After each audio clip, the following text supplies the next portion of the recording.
नमस्कार प्यारे बच्चों, आप सभी का एक बार फिर से स्वागत है टैक्स की क्लासेस में। और ब्लर कर दिया इन्होंने, चलो कोई बात नहीं। आप सभी का एक बार फिर से स्वागत है टैक्स की क्लासेस में, या फिर कहूं डायरेक्ट टैक्स की क्लासेस में। फटाफट नोटबुक निकाल लो, आज की डेट डाल लो। तारीख क्या है? तारीख है 15 ऑफ फैब 2024। चलो फटाफट आ जाओ, फटाफट आ जाओ। हाँ जी, चलिए आइए फटाफट। तो हम लोग चैप्टर शुरू कर रहे थे, IFOS कर रखा था, इवन से 2 क्लासें हो चुकी है, आज लास्ट क्लास है। तो आज ये चैप्टर खत्म हो जाएगा। कई बच्चों का मेरे पास मैसेज आया कि सर थोड़ा सा पढ़ाई में मन वन नहीं लग रहा है, थोड़ा सा टाइम नहीं दे पा रहे हैं, आलस आ रहा है। तो मैं आपको एक बात बतला दूं, ये लास्ट मोमेंट है। 15 तारीख हो चुकी है, मोटा मोटी 2.5 महीने आपके पास अवेलेबल हैं मई 2024 क्लियर करने के लिए, वरना फिर दोबारा वही रिजल्ट होगा, वही सब कुछ होगा। तो इससे अच्छा ये है कि मेहनत में जुट जाओ। अगर अभी तक 8 घंटे 10 घंटे की मेहनत कर रहे थे, तो अब 12-14 घंटे पर चले जाओ। कुछ चीजें जो आपको बेहद बेहद बेहद ध्यान रखनी है, वो ये ध्यान रखनी है कि फास्ट फूड वगैरह अब बंद कर दो, क्योंकि उसको डाइजेशन सिस्टम को चाहिए ऑक्सीजन ज्यादा, उसको डाइजेस्ट करने के लिए। फास्ट फूड को वो सारी जगह से ऑक्सीजन लेता है, और अगर आप फास्ट फूड कंटिन्यू रखोगे तो कहीं ना कहीं आपको नींद ज्यादा आएगी, नींद ज्यादा आएगी तो आलस बनेगा, आलस बनेगा तो पढ़ने का मन नहीं करेगा। अल्टीमेटली आपका जो स्टडी टाइम है वो कहीं ना कहीं कम हो जाएगा। तो इस टाइम पर अपनी डाइट बहुत बहुत सही संभाल के लो, जैसे दलिया, चावल, खिचड़ी, पोहा, उपमा, ढोकला, ये सारी चीजें अपनी डाइट में ऐड करो जितना हो सके। एकदम सिंपल सादा खाना, घर का खिचड़ी वगैरह ये शुरू करो, दूध वगैरह पियो। जितना ज्यादा एनर्जी रखोगे उतनी ज्यादा देर तक पढ़ पाओगे, उतनी ज्यादा देर तक कंसंट्रेशन के साथ पढ़ पाओगे। ठीक है, तो अभी अगर आप 8-10 घंटे पढ़ रहे थे तो 12-13 घंटे तक पहुंच जाओ।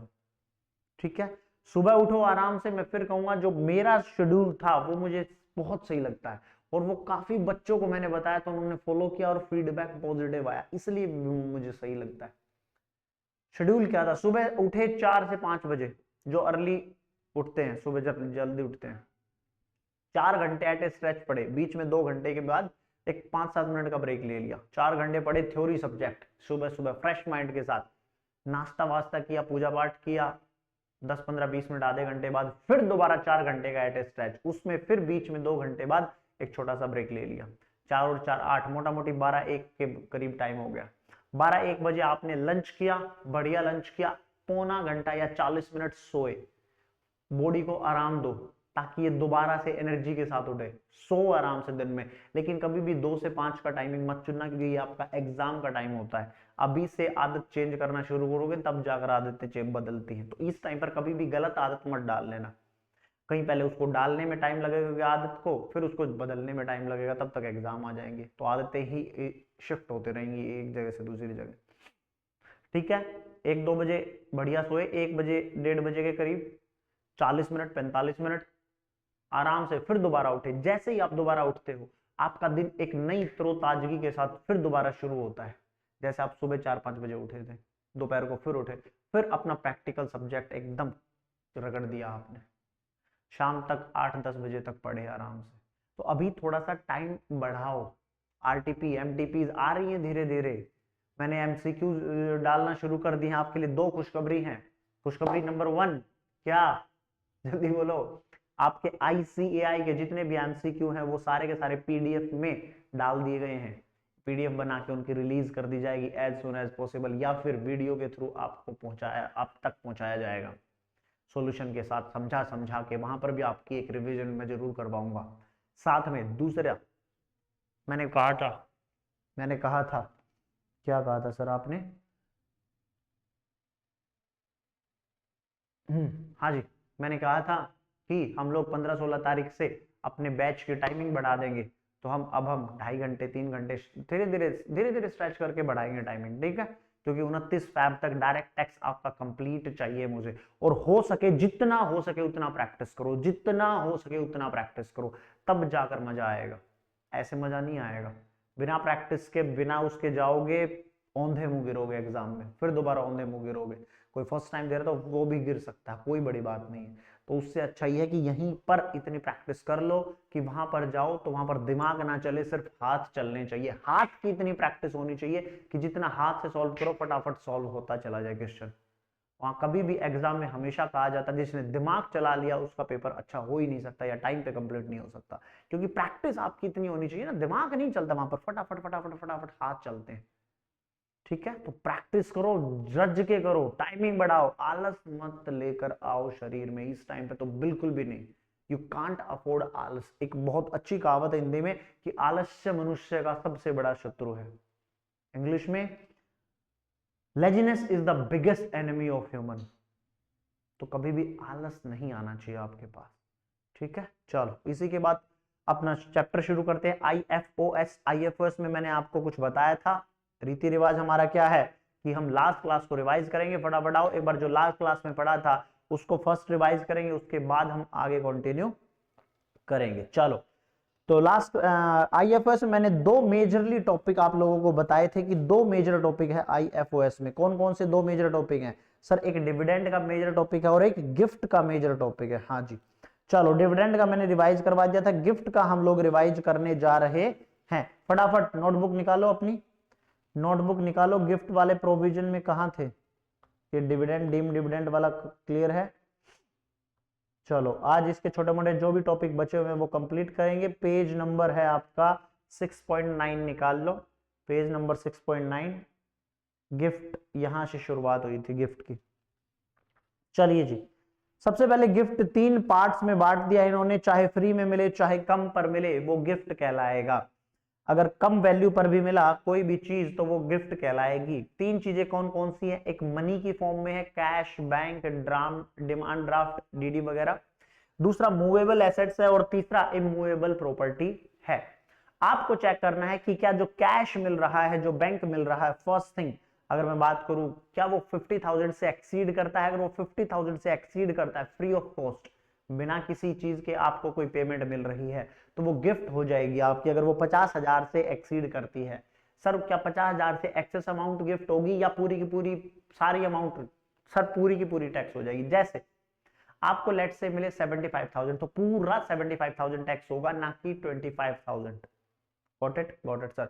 दूसरा उसके बाद हमने डिस्कस किया था इमूवेबल प्रॉपर्टी के बारे में। इमूवेबल प्रॉपर्टी में आपको क्या चेक करना है? फेयर मार्केट वैल्यू चेक करनी है। Sorry, movable property. दूसरे पर क्या था? Movable property. इमूवेबल प्रॉपर्टी तो इसके बाद आएगी। मूवेबल प्रॉपर्टी में चेक क्या करना है? मूवेबल प्रॉपर्टी में चेक करना है फेयर मार्केट वैल्यू चेक कर देंगे। फेयर मार्केट वैल्यू में आप क्या चेक करेंगे? कंसीडरेशन और फेयर मार्केट वैल्यू का डिफरेंस क्या है। अगर ये डिफरेंस 50,000 से ज्यादा है तो such difference will be taxable. Such difference will be taxable. अगर मैं मूवेबल प्रॉपर्टी की बात करूं, इमूवेबल प्रॉपर्टी की बात करूं, इमूवेबल प्रॉपर्टी में हम लोग क्या चेक करते हैं? Stamp duty value. Stamp duty value में क्या चेक करेंगे? आपको चेक करना है कि stamp duty value minus consideration की फिगर मेरी दो चीजों से एक्सीड करनी चाहिए। दो चीजें कौन सी हैं सर? दो चीजों में फर्स्ट वन इज 50,000 से एक्सीड करना चाहिए and second one is 10% of the consideration. 10% of the consideration and है दोनों के बीच में। दोनों के बीच में क्या लगा है? 10% and 50,000 and stamp duty value is more than 110% of consideration, या फिर कहूं 10% ऑफ कंसीडरेशन। अगर इन दोनों में फुलफिल होती है कंडीशन हमारी, दैट मींस जो डिफरेंस है स्टैम्प ड्यूटी वैल्यू का, परचेज प्राइस का या फिर कहूं कंसीडरेशन का, अगर ये दोनों से एक्सीड करता है तो जो भी डिफरेंस होगा वो पूरा का पूरा टैक्स कर दिया जाएगा। बोलो यस और नो, यहां तक पढ़ा था? हाँ सर।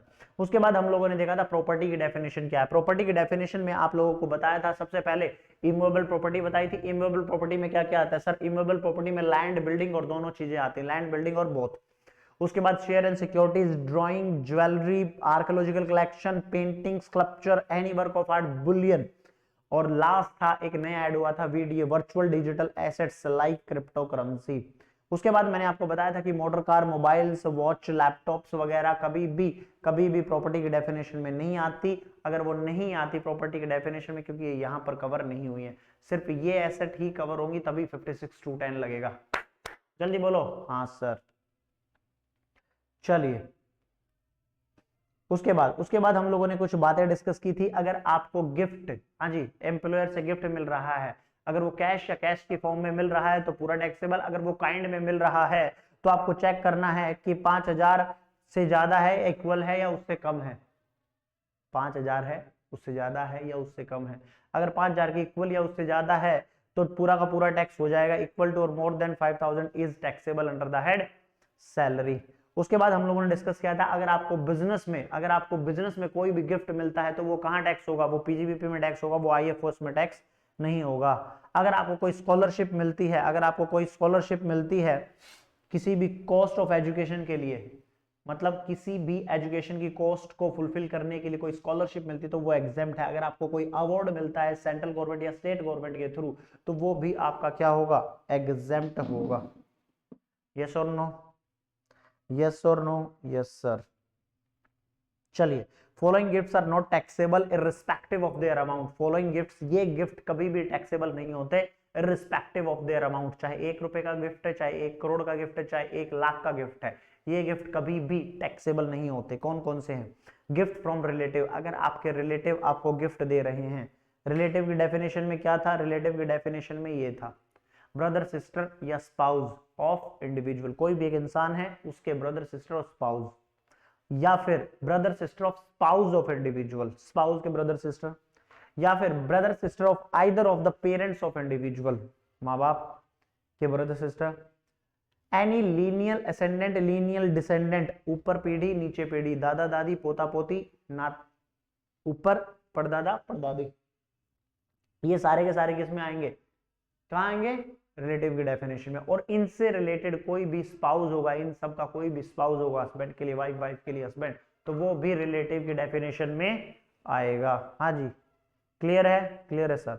सेकंड नंबर था in the contemplation of death of the पेई और डोनर, जो भी आपको दे रहा है उसको लग रहा है कि वो कुछ टाइम बाद मरने वाला है ड्यू टू सीरियस इलनेस, तो वो भी अगर आपको गिफ्ट मिलता है तो वो भी क्या होगा? एग्जेम्प्ट होगा, टैक्सेबल नहीं होगा। On the occasion of marriage, शादी पर, चाहे रिलेटिव गिफ्ट दे चाहे नॉन रिलेटिव गिफ्ट दे, हमेशा एग्जेम्प्ट होता है। शादी पर कोई भी गिफ्ट दे, कितना भी बड़ा गिफ्ट दे, एग्जेम्प्ट होता है। लेकिन अगर शादी नहीं है तो सिर्फ रिलेटिव गिफ्ट देंगे तो ही एग्जेम्प्ट होगा, अदरवाइज वो टैक्सेबल हो जाएगा। Approved local authority bye inheritance, will में, वसीयतनामा में अगर कोई प्रॉपर्टी मिलती है तो वो भी क्या है? एग्जेम्प्ट है। From registered trust referred under section 1288 12AB, medical institution, hospital, किसी भी यूनिवर्सिटी एजुकेशन इंस्टीट्यूट से मिलता है तो वो गिफ्ट होगा एग्जेम्प्ट। अगर आपको गिफ्ट मिला ड्यूरिंग कोविड-19, अगर आपको गिफ्ट मिला ड्यूरिंग कोविड-19 में दो बातें थी, या तो आप कोविड-19 से बीमार थे या फिर उनकी डेथ हो गई थी। अगर आप कोविड-19 में बीमार थे, सिर्फ कोविड हुआ था आपको, आपके ऊपर काफी पैसा लगा होगा, तो जो भी अमाउंट आपको मिलेगी वो एग्जेम्प्ट हो जाएगी, वो एग्जेम्प्ट हो जाएगी गिफ्ट से। 56(2)(10) नहीं लगेगा उस पर, आईएफएस के प्रोविजन नहीं लगेंगे, बशर्ते आपको कुछ बातें ध्यान रखने की, कोविड-19 की जो पॉजिटिव रिपोर्ट है वो आपको रखनी है अपने पास।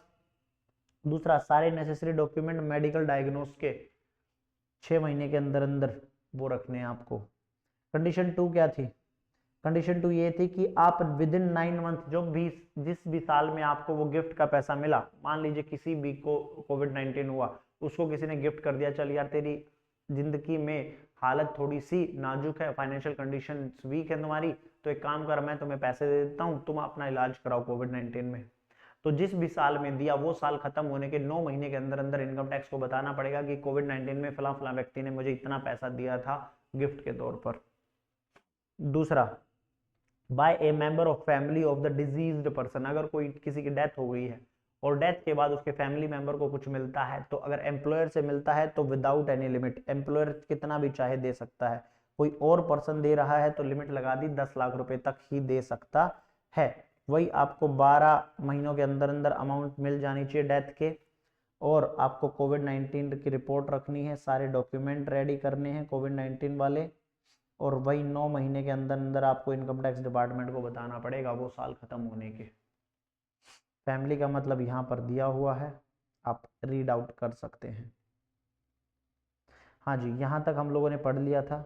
बोलिए, रिलेटिव में एचयूएफ का रिलेटिव कौन था? कोई भी मेंबर ऑफ द एचयूएफ, कोई भी member of the HUF will be relative for HUF, will be relative for HUF.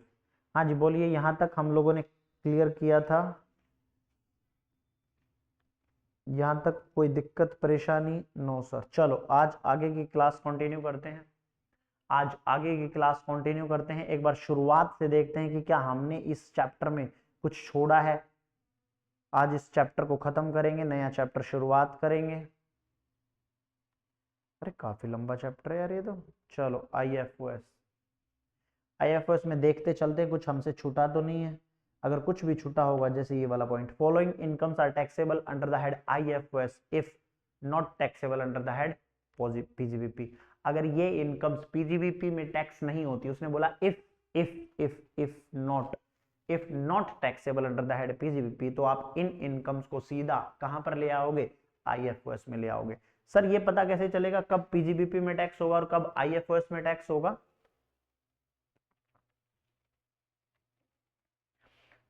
शुरुआत में आपको बताया था, चारों हेड में कहीं नहीं आया तो वो कहां आएगा? आईएफओएस में। सर लेकिन पीजीबीपी में भी कैसे पता चलेगा कि ये पीजीबीपी में भी नहीं आएगा? तो हमेशा ध्यान रखना, जो भी नेचर ऑफ ट्रांजैक्शन है चेक करो, क्या वो रेकरिंग नेचर की ट्रांजैक्शन है, बार बार हो रही है, क्या वो उसका बिजनेस है, या फिर वो साल में कभी कभार होती है। जैसे आपने कोई इंश्योरेंस कमीशन मिला है, कोई एक दो इंश्योरेंस कराया, मिल गया। रॉयल्टी मिली, कोई एक दो रॉयल्टी थी, मिल गई, बात खत्म, अब कभी रॉयल्टी नहीं आएगी। तो ये सारे, ये दोनों कहां टैक्स होंगे? आईएफओएस में, अगर इनका रेकरिंग नेचर नहीं है।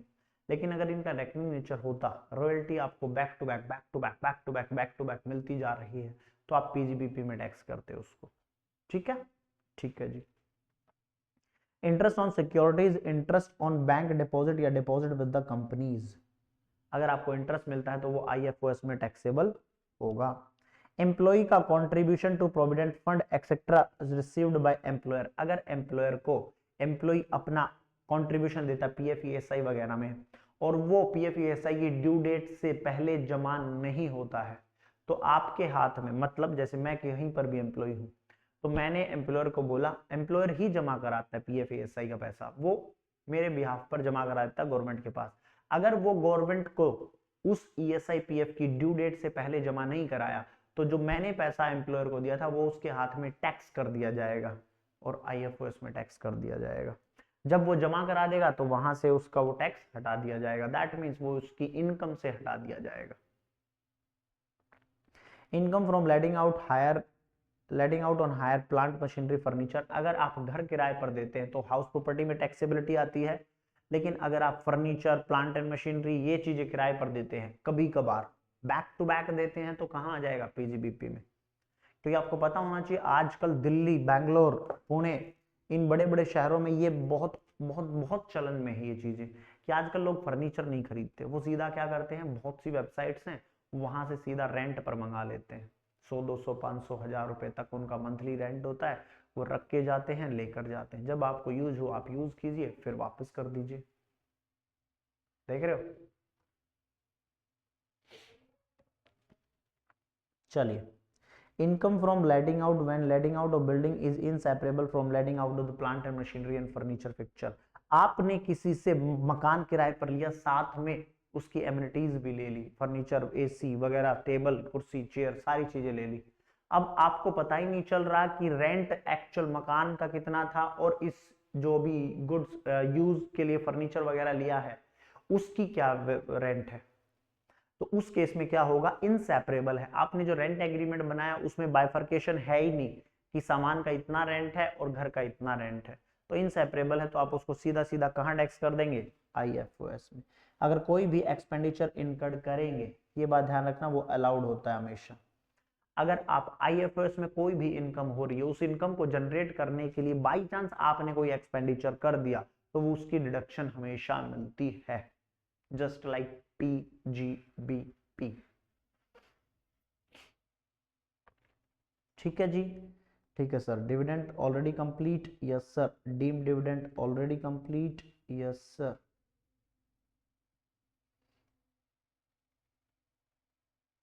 Casual income, winning from lottery, छोटे छोटे टॉपिक बचे हुए हैं, छोटे छोटे टॉपिक बचे हुए हैं, बट जरूरी टॉपिक बचे हुए हैं, जरूरी टॉपिक बचे हुए हैं।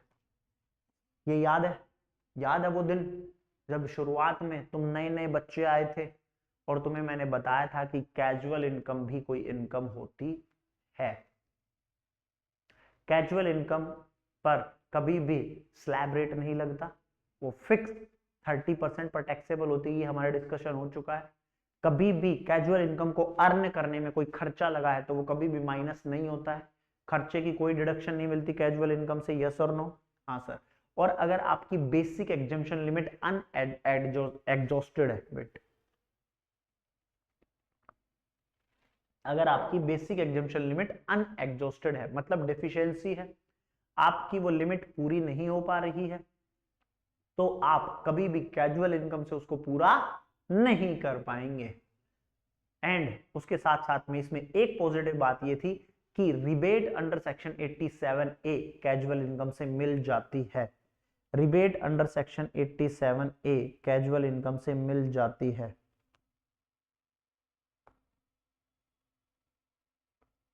देखिए, rebate is available from tax, ये फर्स्ट चैप्टर है आपका basic chapter, basic concept of income tax. Rebate is available from tax on all kinds of income including casual income। तो आपको हमेशा rebate rebate rebate 87A casual income से मिलेगी, लेकिन ना कोई खर्चा अलाउड होगा, ना बेसिक एग्जम्पशन लिमिट का बेनिफिट मिलेगा, ना अनएग्जॉस्टेड बेसिक एग्जम्पशन लिमिट का बेनिफिट मिलेगा, ना कोई डिडक्शन मिलती है इससे, इससे कोई भी डिडक्शन आपको नहीं मिलती है, कोई डिडक्शन नहीं मिलेगी। ठीक है, ठीक है जी। चलिए आइए एक बार देखते हैं कैजुअल इनकम का मतलब क्या है। कैजुअल इनकम का सीधा सीधा मतलब ये है, it include casual income in winning from lottery, आपकी कोई लॉटरी लगी, क्रॉसवर्ड पजल्स जो अखबार में गेम वगैरह आते हैं, नीचे आपने छोटे छोटे बॉक्सेस देखे होंगे, हॉर्स रेस, हाँ जी, card games, any other game of any sort, और गैम्बलिंग और बैटिंग, गैम्बलिंग बैटिंग वगैरह, game of any sort, game of any chance. Game of any sort का मतलब कबूतर रेस करवा दी, ऊंटों की रेस करवा दी, हाँ जी। और गेम ऑफ एनी चांस का मतलब जैसे पोकर हो गया, पोकर हो गया, पोकर खेलते हो सर? हम तो नहीं खेलते, हमने तो देखा है बस खेलता फिल्मों में, हाँ तो बस वही वाला पोकर, उसी वाले पोकर की बात कर रहे हैं। ठीक है जी। अब मुझे एक बात बताओ, कैजुअल इनकम पर टैक्स किस रेट से लगेगा? सर फ्लैट 30%, हाँ जी बिल्कुल सही बात, फ्लैट 30% से लगेगा।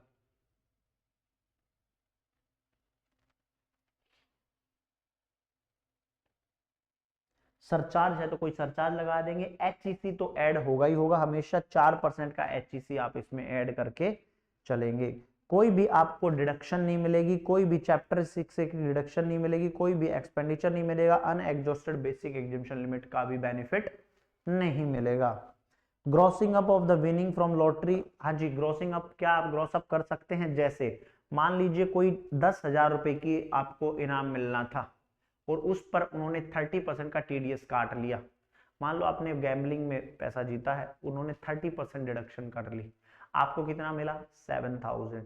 10,000 मिलना चाहिए था, 30% की डिडक्शन 3,000, 7,000 आपको दे दिया जी।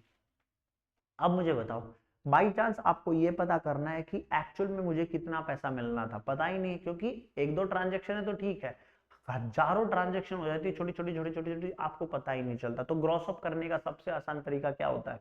जो भी मिला आपको, मतलब इस क्वेश्चन में 7,000 मिला, divided by 100 minus TDS rate, TDS कितने पर काटा था सर? 30% पर, तो 100 माइनस 30% मतलब 70, तो 7,000 डिवाइडेड बाय 70 मल्टीप्लाई बाय 100 करोगे, 10,000 फिगर आ जाएगी। तो ये ग्रॉसिंग अप का तरीका होता है।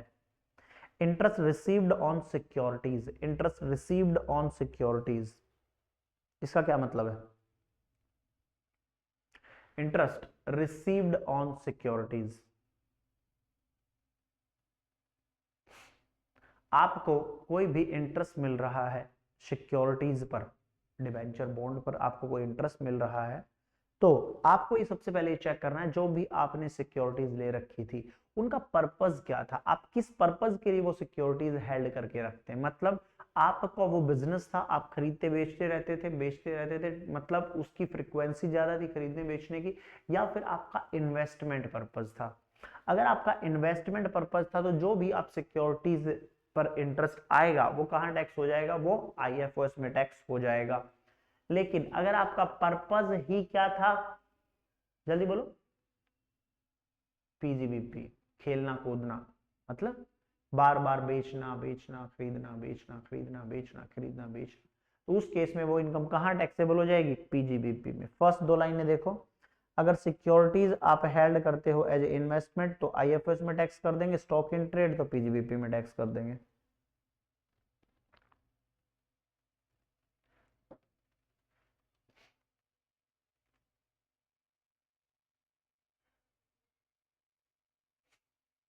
हमारा कैमरा ऑटो फोकस्ड है, कैमरा हमारा ऑटो फोकस्ड है जी। जो भी 3-4 प्रोविजन पढ़ाए हैं वो एक बार फटाफट डाइजेस्ट करो,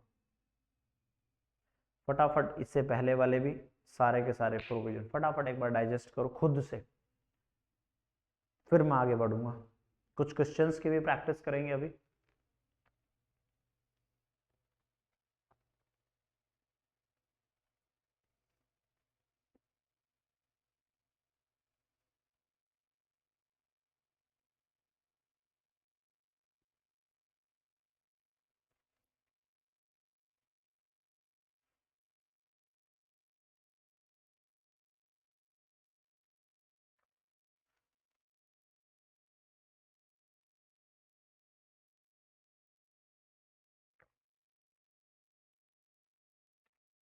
चले फटाफट 1 मिनट और लगा के फटाफट रीड करो क्या क्या पढ़ा है अभी तक।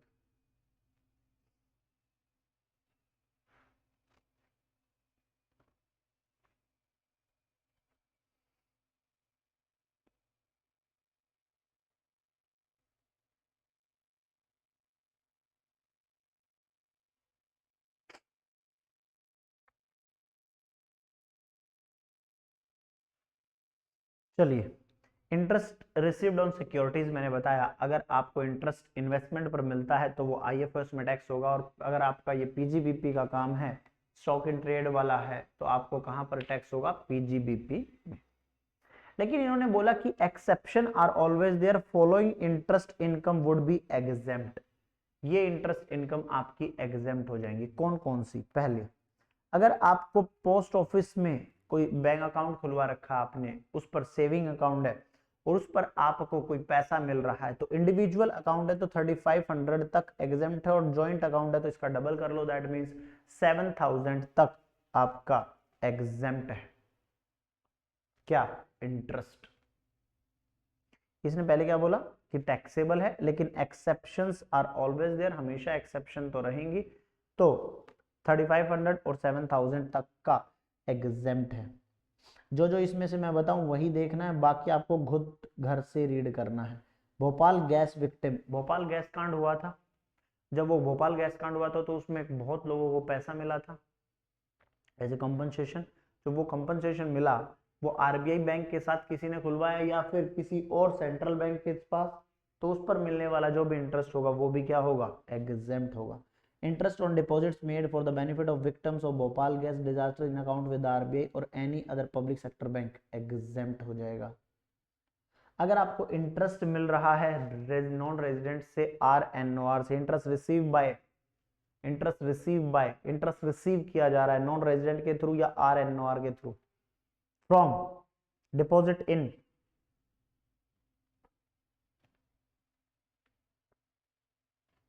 ऑफशोर बैंकिंग यूनिट, बस यहीं तक याद रखो, इसका आगे सेक्शन नंबर रखने की जरूरत नहीं है। Interest received by non resident from unit located in IFSC, IFSC ये एक पूरा पूरा एरिया बनाया जाता है आईएफएससी का, इंटरनेशनल फाइनेंशियल सर्विस सेंटर। हाँ सर, उसमें अगर किसी नॉन रेजिडेंट को इंटरेस्ट रिसीव हो रहा है तो वो भी क्या होगा, एग्जेम्प्ट। बाकी आप लोग एक बार इसका खुद से ही रीड कर लेना, नॉट सच सो इम्पोर्टेंट, जो मैंने लिखवाए हैं वो ज्यादा इंपॉर्टेंट।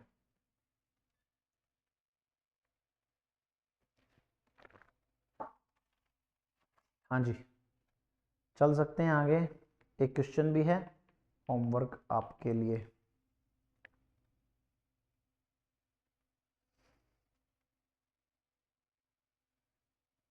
चलिए, advance money forfeited due to failure और negotiation for transfer of a capital assets.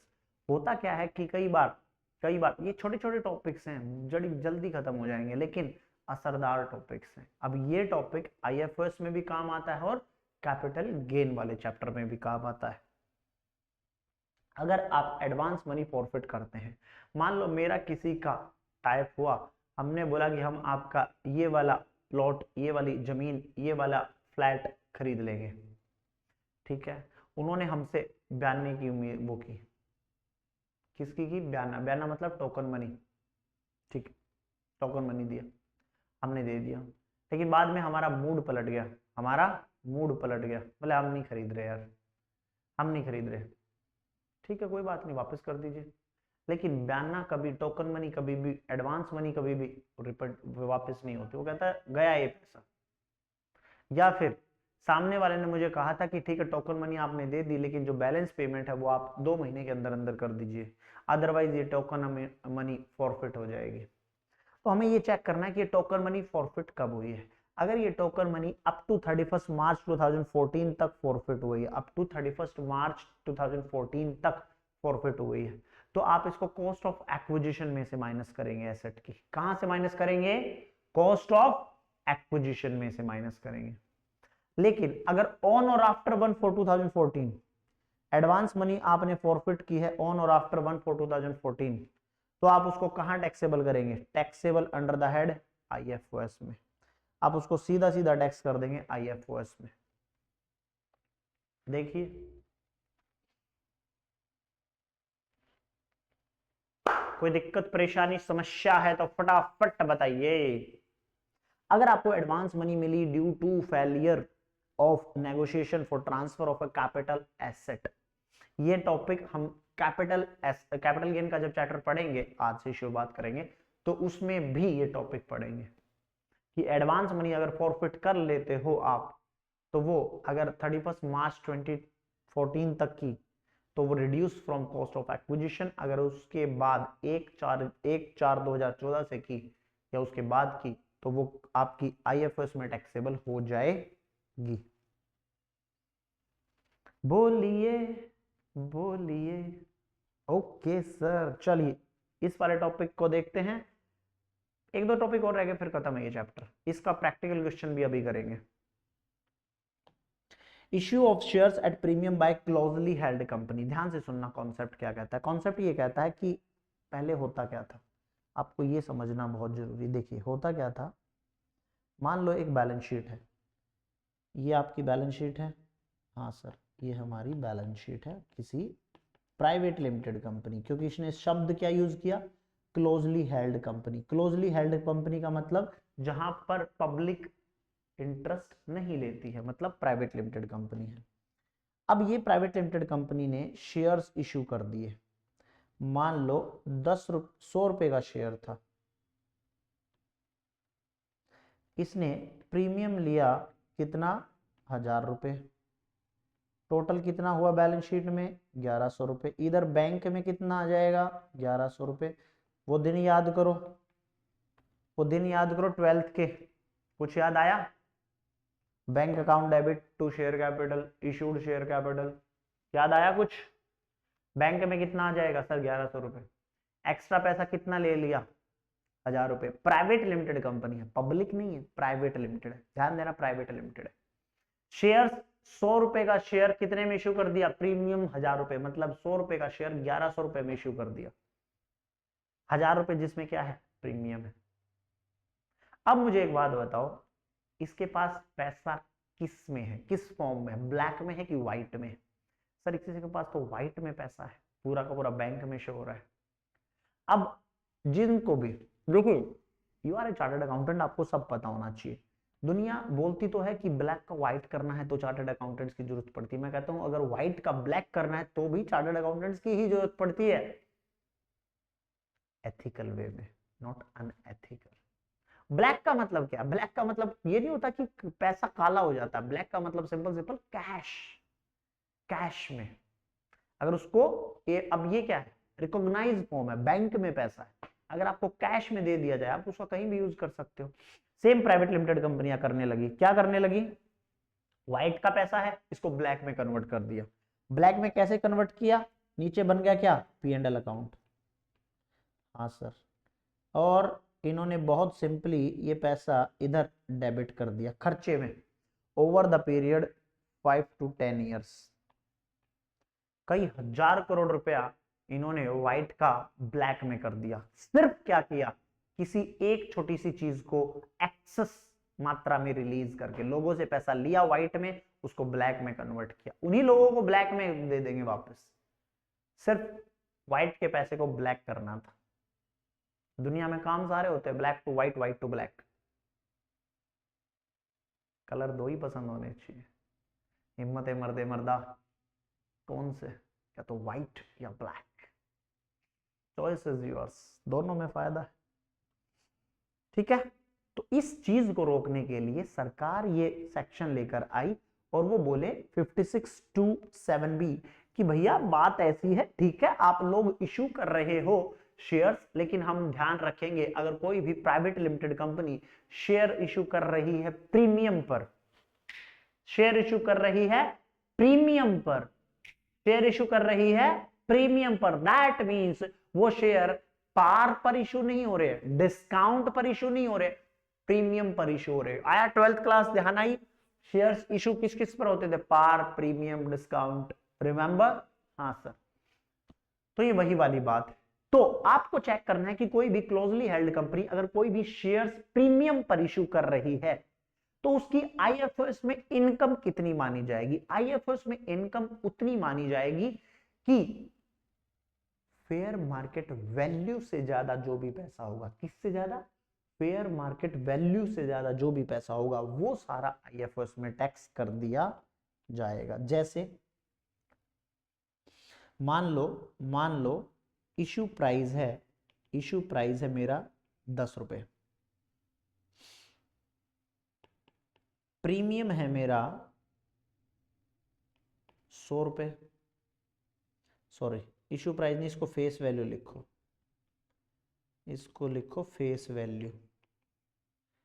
तो इशू प्राइस कितना हो गया मेरा, 110 हो गया। हाँ सर, अब मुझे बताओ क्या ये शेयर प्रीमियम पर इशू है। हाँ सर, प्रीमियम पर इशू है, ऑब्वियसली ना पार पर है ना डिस्काउंट पर है। तो अब मुझे इसका चेक करना है फेयर मार्केट वैल्यू, इसकी चेक करूंगा फेयर मार्केट वैल्यू। हाँ जी, इसकी क्या चेक करेंगे, फेयर मार्केट वैल्यू।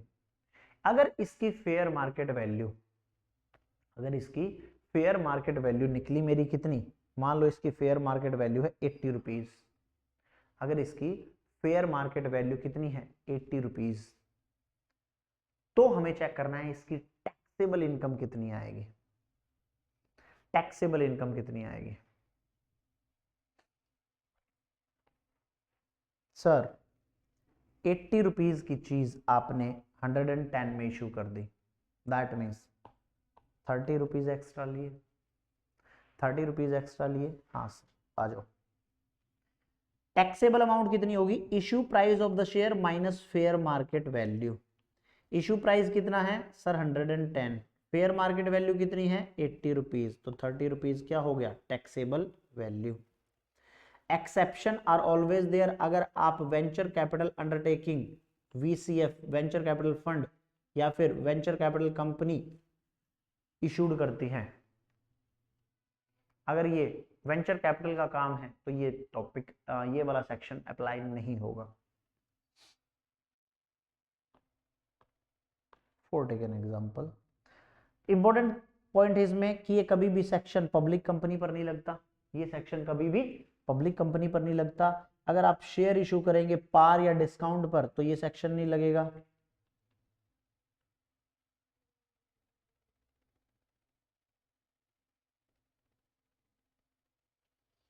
कभी भी पब्लिक कंपनी पर नहीं लगेगा, शेयर इशू करेंगे पार डिस्काउंट पर तो नहीं लगेगा। अगर मेरा issue price of the share would be more than fair market value होना ही चाहिए, would be more than fair market value होना ही चाहिए।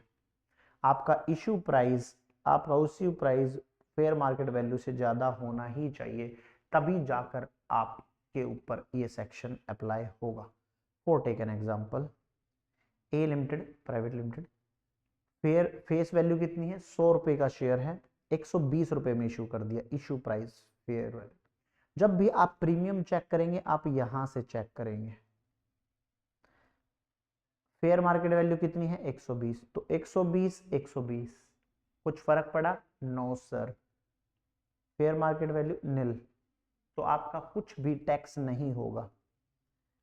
100 रुपए की चीज 100 रुपए में इशू कर दी, प्रीमियम पर इशू है, no sir, fair market value कितनी है 120 रुपए। अब आप बोल सकते हो कि सर 120 की चीज 100 रुपए में इशू कर दी, डिस्काउंट इशू क्या पर हुआ, पार पर हुआ, लेकिन यहां तो कम है, तो ये सेक्शन ही अट्रैक्ट नहीं होगा। क्यों? क्योंकि ये सेक्शन अट्रैक्ट वहां पर होता है जहां पर क्या होता है, प्रीमियम पर शेयर इशू होते हैं। प्रीमियम का मतलब क्या है, जब आपकी face value face value face value से ज्यादा आपको पैसा मिलता है। फेस वैल्यू कितनी है 100 रुपीज, इशू प्राइस कितना है 110, तो क्या प्रीमियम पर है, हाँ सर, 100 रुपए की चीज इसने 110 में इशू कर दी। टैक्सेबल कितना होगा सर, 110 माइनस 90, 20 रुपए पर शेयर। ये चेक करेंगे कि ये शेयर इशू हो रहा है प्रीमियम पर, पार पर, डिस्काउंट पर, किससे, फेस वैल्यू से और इशू प्राइस से। टैक्सेबल कितना होगा ये चेक करेंगे फेयर मार्केट वैल्यू से और इशू प्राइस। हाँ जी, face value 100, share issue price 98, 100 का शेयर 98 में, डिस्काउंट पर इशू हो रहा है तो 56 to 7 भी लगेगा ही नहीं, 56 to 7 भी लगेगा ही नहीं। Correct, correct sir. चलिए जी, आइए क्वेश्चन बैंक में आइए, क्वेश्चन बैंक पर आइए जी।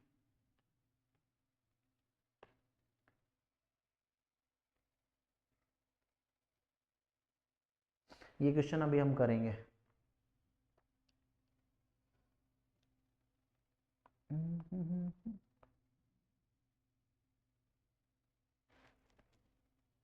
ये कैपिटल गेन का क्वेश्चन है, ये आप बाद में करेंगे जब कैपिटल गेन चैप्टर होगा।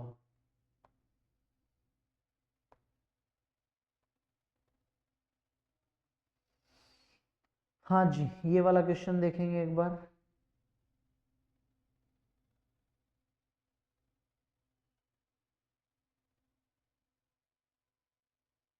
आइए आपका इंतजार है।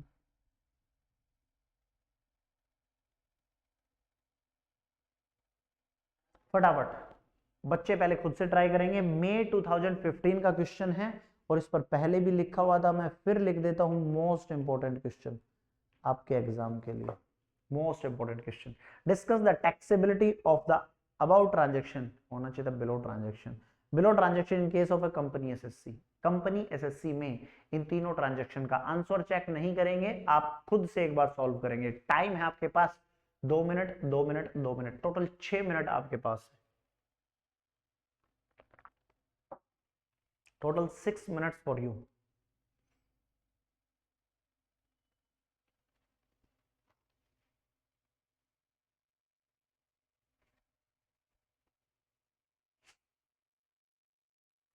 फटाफट करिए, हम यहीं पर हैं, आपका वेट कर रहे हैं, we are waiting for you.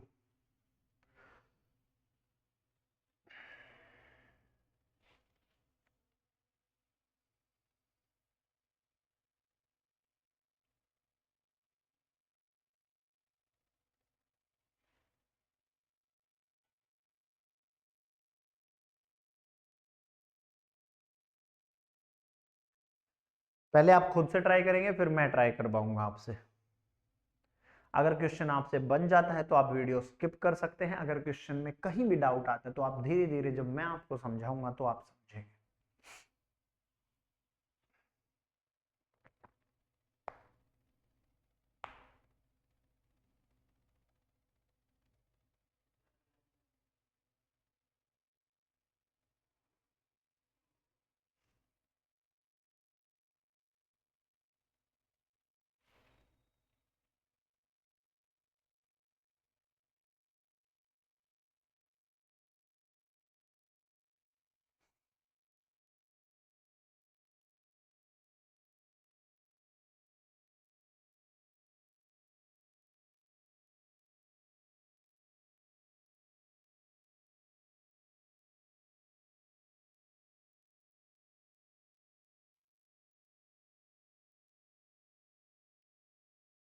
6 minute का टाइम है आपके पास, फटाफट सॉल्व कीजिए।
हुआ कि नहीं हुआ?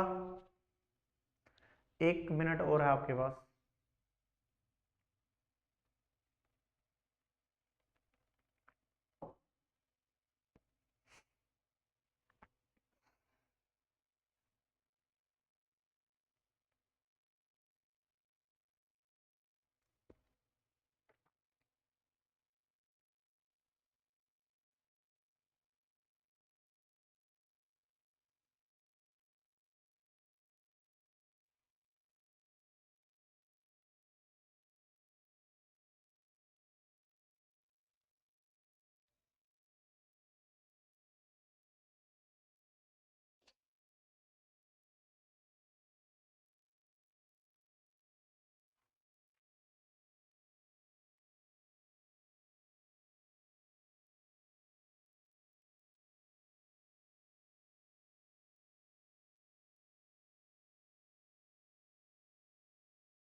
चलिए जी, तो टाइम स्टार्ट्स नाउ से लेकर योर टाइम एंड्स तक 6 मिनट। पहला पॉइंट एक एक करके सॉल्व करेंगे। Question number 2 first point are there. क्या कहता है? सनियाले private limited purchased 10,500 equity shares of sold private limited at 95 per share. 95 per share में इसने इसके 10,500 शेयर्स इन टोटल खरीद लिए। Fair market value of the shares on the date of transaction 115। ध्यान से देखना, क्या ये शेयर्स, सबसे पहली बात, प्रीमियम पर इशू हो रहे हैं? मैटर ये करता है सर, प्रीमियम पर इशू हो रहे हैं, पार पर इशू हो रहे हैं, डिस्काउंट पर इशू हो रहे हैं, हमें पता ही नहीं चलेगा। क्यों? क्योंकि यहां पर फेस वैल्यू नहीं है। अगर यहां पर फेस वैल्यू नहीं दे रखी है, इशू प्राइस दे दिया या फिर कहूं परचेज इसने किया है 95, फेस वैल्यू है ही नहीं, तो मैं बता कैसे करूंगा? मैं पता ही नहीं कर सकता। दैट मींस 56 टू 7 बी ये वाला सेक्शन यहां पर अप्लाई नहीं होता। लेकिन किंतु परंतु बंधु, जर्नल क्लॉज यहां पर अप्लाई होता है कि नहीं होता है? क्या 50,000 से एक्सीड कर गया? क्या बोला था मैंने डे 1 पर कि गिफ्ट कभी भी वो चीज नहीं है जो हमेशा फ्री मिली है। गिफ्ट वो भी है जो कम वैल्यू पर भी मिली है। 115 रुपए की चीज आपको 95 रुपए में मिल गई। 115 रुपीज की चीज आपको 95 रुपीज पर मिल गई। आप मार्केट में दही बल्ले खरीदने जा रहे हो, दही बल्ले, टिक्की, बर्गर, जो भी है, 115 रुपए का था, आपको मिल गया 95 में। आप क्या बोलोगे? क्या बोलोगे, मुनाफा हो गया आपको? हाँ, सरकार भी यही कहती है, मुनाफा हुआ है टैक्स देना पड़ेगा, मुनाफा हुआ है टैक्स देना पड़ेगा। वो बोले ठीक है हम टैक्स दे देंगे। तो ठीक है बताओ, वो कहते हैं 115 माइनस 95, 20 रुपए पर शेयर का मुनाफा हुआ है। शेयर्स कितने हैं सर? 10,500। कुल मिलाकर ये 2,10,000 रुपए का बेनिफिट हुआ है। हाँ जी, 2,10,000 रुपए का बेनिफिट हुआ है, यस और नो? पहली बात, ठीक है, ठीक है, चलो लिखो। इन द गिवन केस सनियाले private limited purchased shares of soiled private limited at 95 per share, but at the same time fair market value of the shares is 115.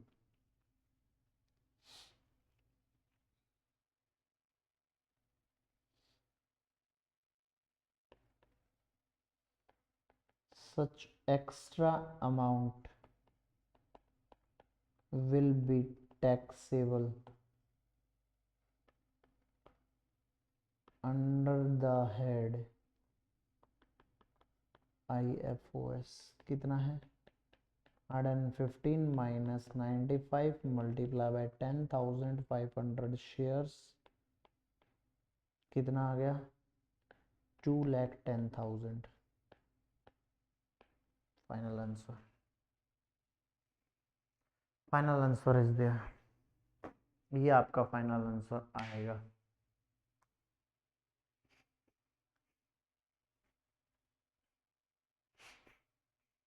ये आपका फाइनल आंसर आएगा।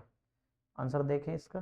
हाँ sir, difference between the fair market value of the shares of closely held company and consideration for the purchase of shares, income of the purchasing company, obviously income of the purchasing company 2,10,000 जो difference हुआ, taxable under the head under section 56 to 7B नहीं है, 7A है, in the hands of सनियाले private limited.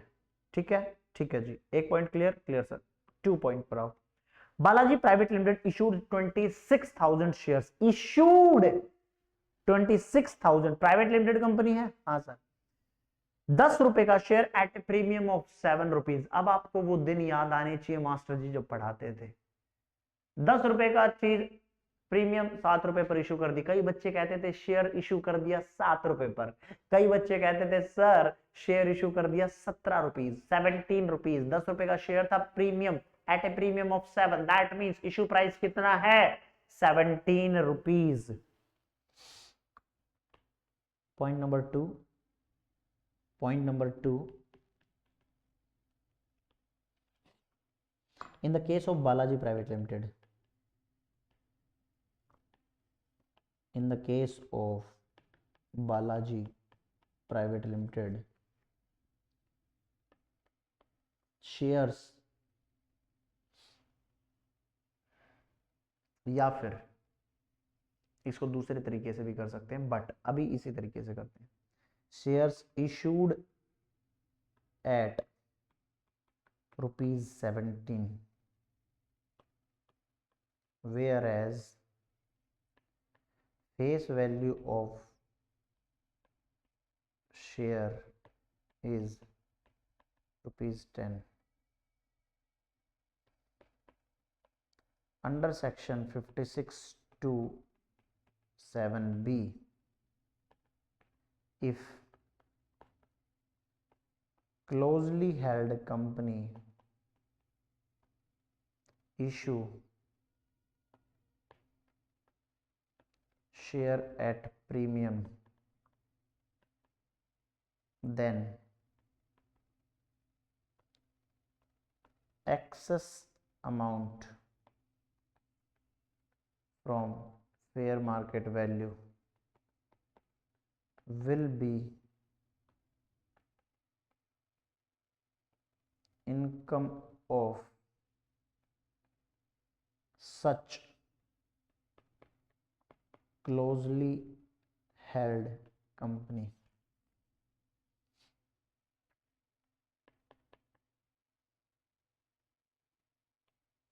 Four,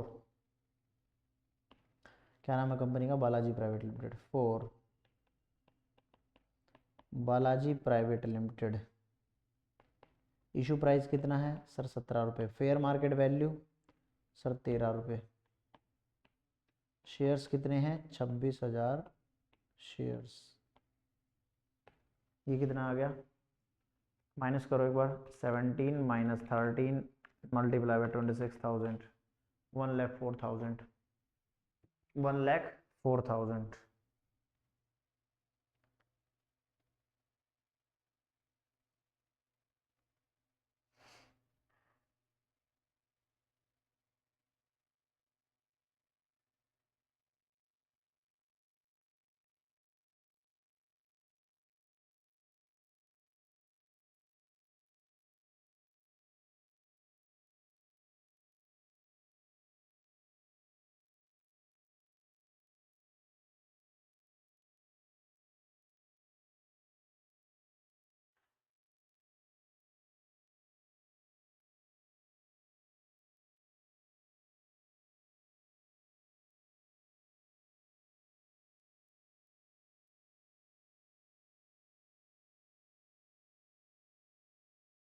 हाँ जी,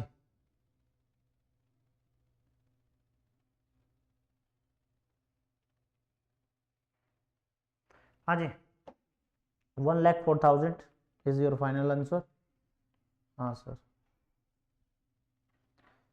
देखिए, उतारिए एक बार फटाफट। उतारिए पूरी की पूरी लैंग्वेज क्या लिखवाई है।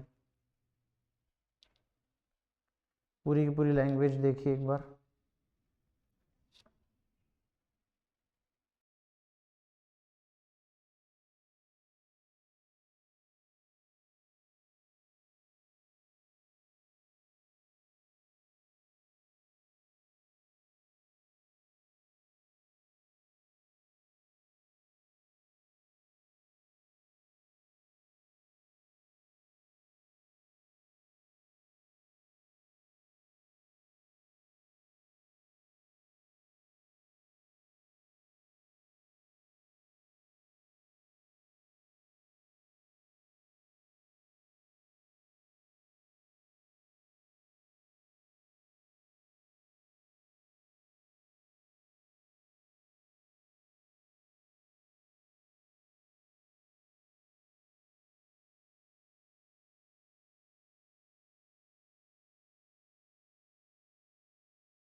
हाँ जी, हुआ सॉल्व नहीं हुआ?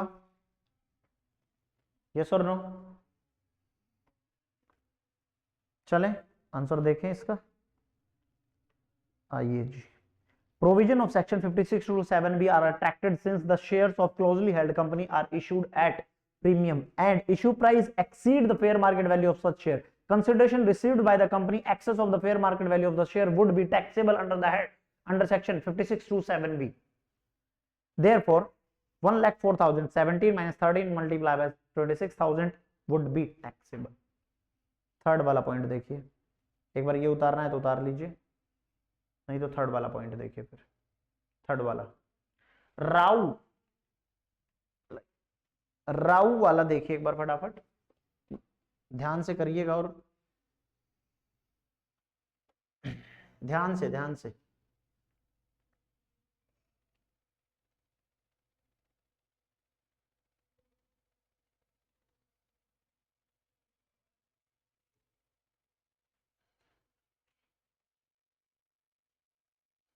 नहीं, जरूरत नहीं है।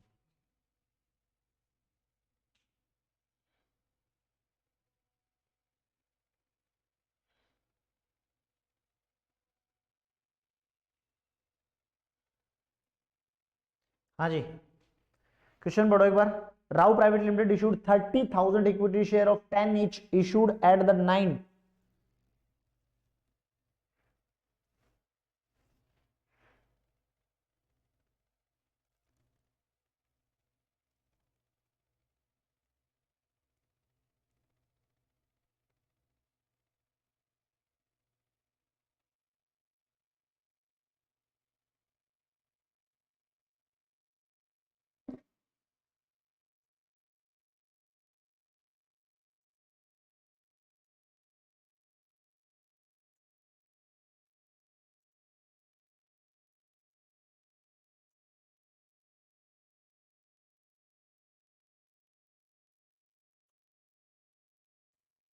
हाँ जी, Rao private limited issued 30,000 shares of 10 each at 9 rupees.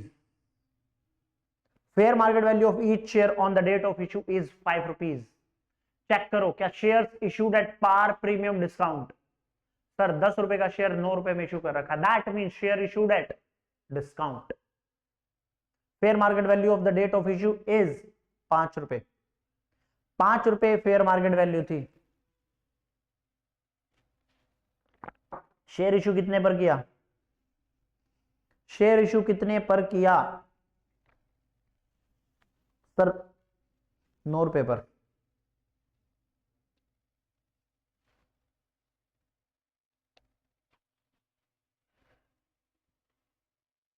₹5 की चीज 9 रुपए में खरीदी है, महंगी। आप देख रहे हो महंगी, तो 5627 भी नहीं लगेगा। 10 रुपए का शेयर 9 रुपए में इशू कर रखा डिस्काउंट पर। Provision of section 5627 B are not attracted in this case. Why? Because shares are issued at discount since share of a closely held company not issued at premium. मैंने आपको बोला था जब भी शेयर्स पार पर इशू हो, discount पर issue हो, प्रोविजन नहीं लगेंगे 5627 बी के। Crux. Thus, on if issue price more than fair market value of the share, nothing shall be taxable since section 56 be not attracted। अब कई बच्चे हो सकता है दिमाग लगाएं, सर जो फर्स्ट वाले में आपने बोला था ना कि 50,000 से एक्सीड कर गया तो फिर नॉर्मल तो टैक्सेशन लगाओ उस पर। अच्छा कैसे sir? 9 rupees minus 5, 4 rupees multiply by कितने शेयर है? 30,000 शेयर। सर ये आ गया 1,20,000। ये तो 50,000 से एक्सीड है, तो सर नॉर्मल टैक्सेशन तो लगेगा आईएफओएस में। अच्छा अच्छा, इतने थप्पड़ मारूंगा ना। 5 रुपए की चीज क्या बोल रहा है? फेयर मार्केट वैल्यू 5 रुपए की चीज 9 रुपए में इशू हो रही है, ना कि 9 रुपए की चीज 5 रुपए में। महंगी बिक रही है, लेस देन नहीं है, फेयर मार्केट वैल्यू से कम पर नहीं बिक रही है। मूवेबल एसेट शेयर सिक्योरिटीज में मैंने क्या बोला था गिफ्ट वाले केस में? अगर आपकी चीज फेयर मार्केट वैल्यू, कहां गया फेयर मार्केट वैल्यू गिफ्ट के केस में? किधर गया रे? ये रहा। अगर आपकी चीज इन एडुकेट कंसिडरेशन क्या होना चाहिए था? अगर मेरा difference fair market value and consideration का 50,000 से एक्सीड करता है, जबकि यहां पर तो 5 रुपए की चीज 9 रुपए में मिल रही है, ना कि 9 की चीज 5 में। सस्ते में नहीं मिल रही है, महंगे पर मिल रही है। ठीक है, ठीक है, चलो बहुत बढ़िया बहुत बढ़िया।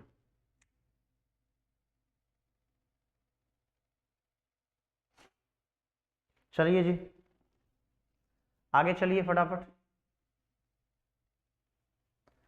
आगे कॉन्सेप्ट कराते हैं आपको।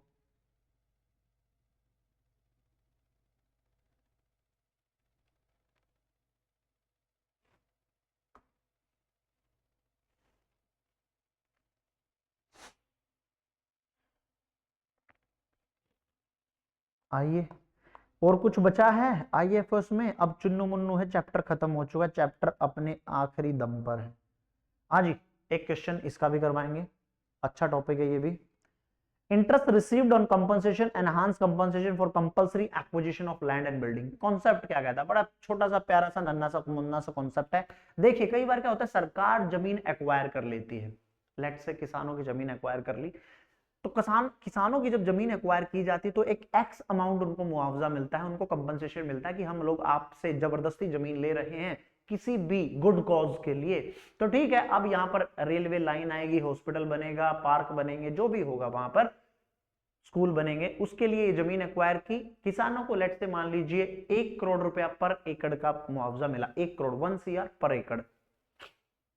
लेकिन किसान उससे खुश नहीं है, उन्होंने जाके कोर्ट में केस कर दिया कि हमें मुआवजा कम मिला है। 2 3 4 5 10 साल बाद कोर्ट का फैसला आया, कोर्ट बोले 1 करोड़ नहीं होना चाहिए था, 1 करोड़ 50 लाख होना चाहिए था।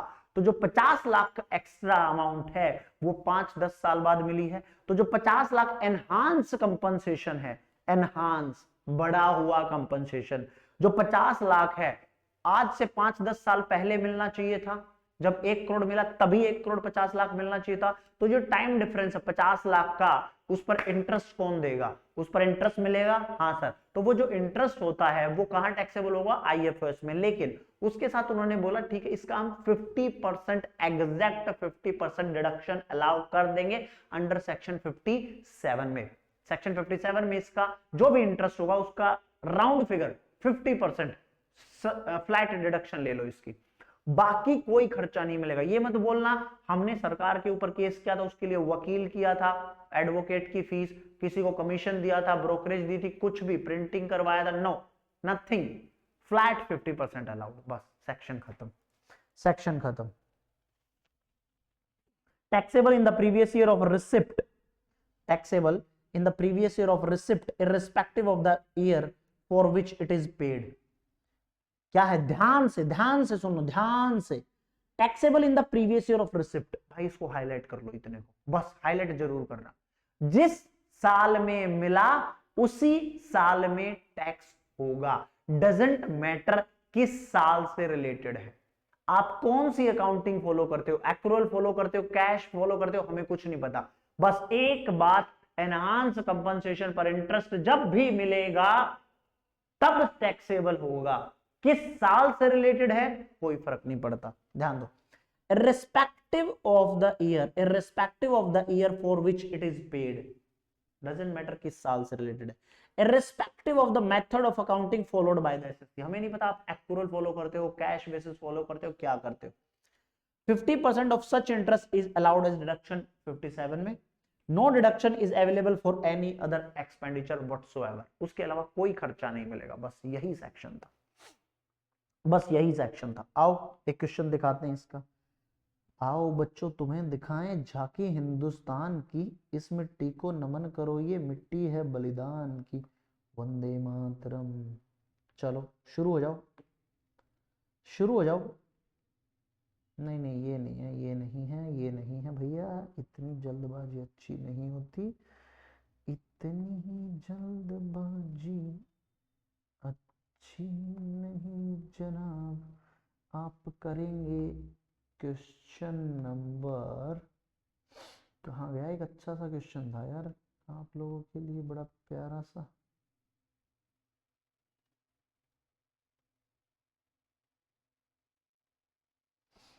ठीक है ठीक है, समझ गया कहाँ था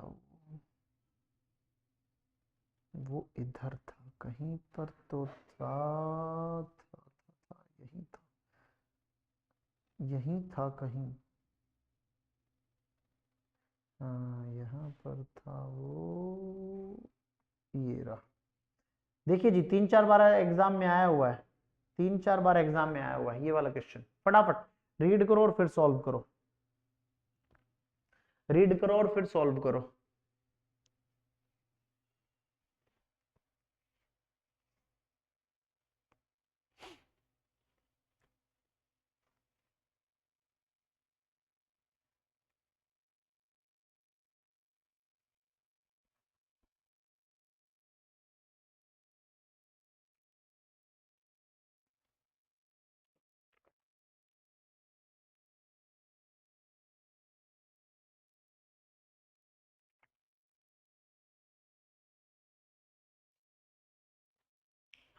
फटाफट, बहुत बढ़िया प्यारा क्वेश्चन है, बहुत बढ़िया प्यारा उम्दा क्वेश्चन है।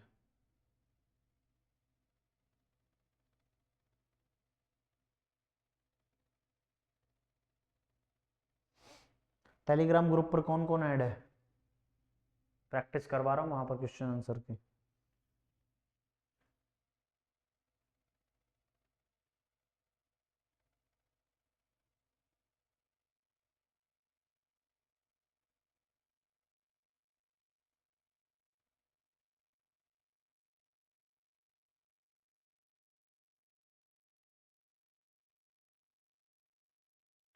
टाइम मिलता है आपको 4 मिनट। छोटा सा क्वेश्चन है, ज्यादा बड़ा नहीं है।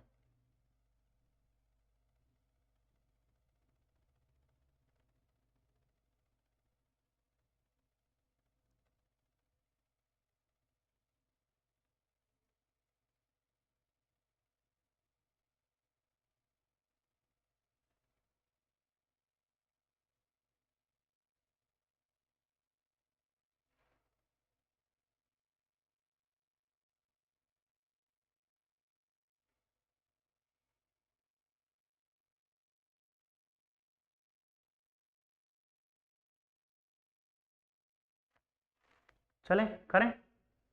3 बार आया हुआ है आपके सामने, देखो एग्जाम में ये लिखा होगा।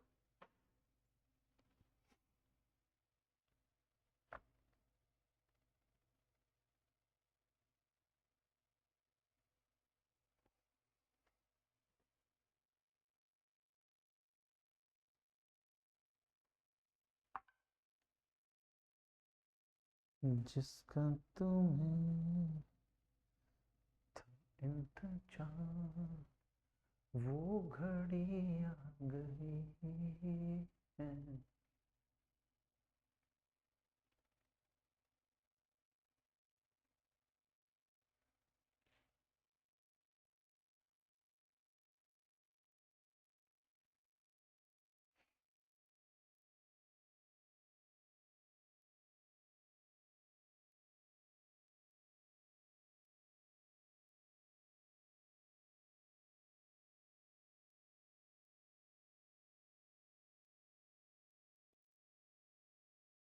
चलें आइए, क्या कहता है?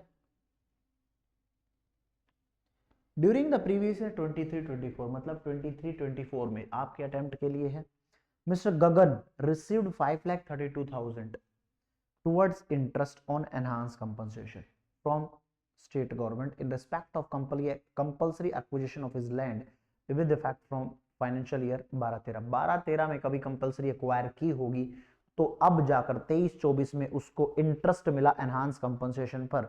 जो ये इंटरेस्ट है वो बिलोंग करता है किस फाइनेंशियल ईयर से? 14-15 में इतना, 15-16 में इतना, 16-17 का इतना।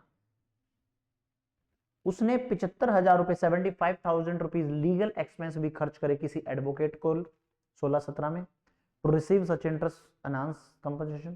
Determine how much of interest 24-25 में असेसमेंट ईयर में। अब आपको पता होगा कि मैं आपसे क्या कहना चाहता हूं। इजिली 3-4 बार पूछा है 4 मार्क्स के लिए आपसे क्वेश्चन, आप इजिली इसका आंसर कर सकते हैं। लेकिन आप इसका आंसर देंगे कैसे? सबसे पहले आपको हमेशा कानून लिखना है, लॉ लिखना है, इनकम टैक्स एक्ट में जो प्रोविजन है वो लिखना है। फिर क्या करना है, उस सिचुएशन को अपनी सिचुएशन से, उसका मतलब जो प्रोविजन की सिचुएशन है उसको अपनी सिचुएशन से कोरिलेट कराना है। फिर लास्ट में कैलकुलेशन करनी है। दैट मींस आपको सबसे पहले लॉ लिखना पड़ेगा। लॉ का मतलब आपको ये पूरा का पूरा लिखना पड़ेगा। अपनी लैंग्वेज में लिखिए, यही 4 लाइनें लिखनी है, यही 4 लाइनें लिखनी अपनी लैंग्वेज में। ये लैंग्वेज बिल्कुल ही समझ आना चाहिए। क्या लिखेंगे? As per the provision of section 56(8) of Income Tax Act 1961, if any person received interest on enhanced compensation, it will be taxable under the head IFOS for the same year in which such interest is received. It doesn't matter whatever it's belong to the earlier year, and at the same time no other deduction shall be allowed for any other expense. ठीक है? 50% of the such interest will be allowed as deduction under section 57 of the Income Tax Act 1961। लिख दिया, बहुत simple language में अपनी में लिख दिया। अब क्या लिखेंगे?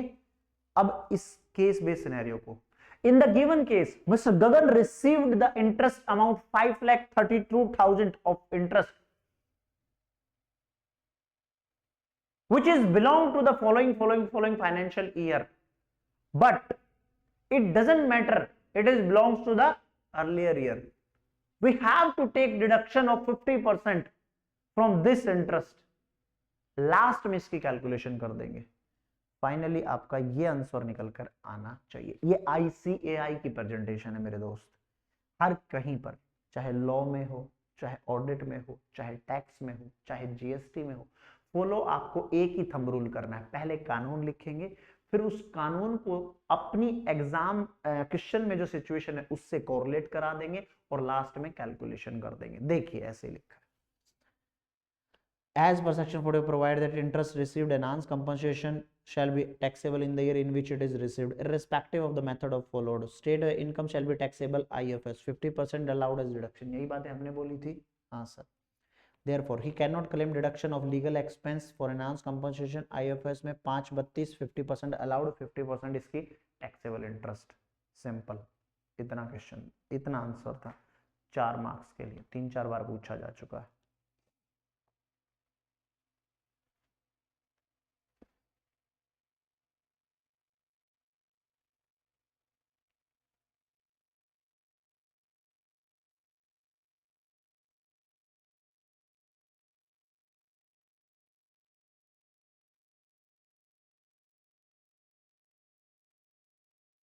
बात समझ आई कि नहीं आई? हाँ सर आ गई। चलो चैप्टर आपका आखिरी सांसें ले रहा है, परमिसिबल डिडक्शन फ्रॉम IFOS। कौन कौन सी डिडक्शंस आपको मिल जाएंगी IFOS में? सेक्शन 57 में कमीशन एंड ब्रोकरेज। अगर आपको कमीशन एंड ब्रोकरेज पे की है आपने किस चीज के लिए, कोई भी डिविडेंड या इंटरेस्ट अर्न करने के लिए, रियलाइज एनी डिविडेंड और इंटरेस्ट, तो वो आपको कमीशन या रेम्युनरेशन मिल जाएगी। For example collection charges paid to bank या interest on loan, deduction allowed है। अगला पेंशन। पेंशन के लिए कुछ मोटी मोटी छोटी छोटी बातें लिखो जल्दी फटाफट। पेंशन के लिए लिखवाऊंगा नहीं, बोलूंगा सिर्फ, आपको सिर्फ लिखनी है, आपको सिर्फ लिखनी है। अगर आपको फैमिली पेंशन, ये वाला नहीं, अभी मैं जो बता रहा हूं, अगर आपको फैमिली पेंशन मिली, फैमिली पेंशन कब मिली? जिसकी भी वो पेंशन मिल रही है वो आर्म्ड फोर्सेस में था, फौजी भाई अपने थे। अगर वो शहीद हो गए इस देश के लिए और उनकी फैमिली को पेंशन मिल रही है तो वो एग्जेम्प्ट होगी अंडर सेक्शन 1019 में। एक पॉइंट, अगर किसी को भी गैलेंट्री अवार्ड मिलते हैं, गैलेंट्री अवार्ड का मतलब परमवीर चक्कर, महावीर चक्कर, कीर्ति चक्कर, इनके बाद जो पेंशन शुरू होती है उसकी फैमिली की, तो वो भी एग्जेम्प्ट होती है अंडर सेक्शन 1018 में। हाँ जी 1018 में। जैसे वो थी ना, ये मूवी नहीं थी सिद्धार्थ मल्होत्रा की, बत्रा बत्रा वाली, तो वो शहीद होने के बाद उसकी फैमिली को पेंशन मिलती होगी, तो वो एग्जेम्प्ट है 1018 में। ठीक है सर। उसके बाद कोई भी पेंशन बची उसकी फैमिली को मिल रही है तो आप डिडक्शन क्लेम करेंगे lower of the 15,000 per annum, 15,000 per annum और 1/3 of the pension, 15,000 per annum और 1/3 of the pension which ever is lower की आप डिडक्शन क्लेम करेंगे जो भी फैमिली पेंशन रिसीव होगी उसमें से। Interest on compensation, enhance compensation 50%, अभी बताया सेक्शन 57 में इसकी डिडक्शन मिलती है। In case of income from letting of plant machinery furniture on hire with और विदाउट बिल्डिंग, अगर आप प्लांट मशीनरी फर्नीचर वगैरह किराए पर देते हैं और उस फर्नीचर की, उस प्लांट मशीनरी की रिपेयर कराते हैं, इंश्योरेंस कराते हैं, तो उसका भी खर्चा आपको मिल जाएगा। Repair, insurance, normal depreciation allowed है।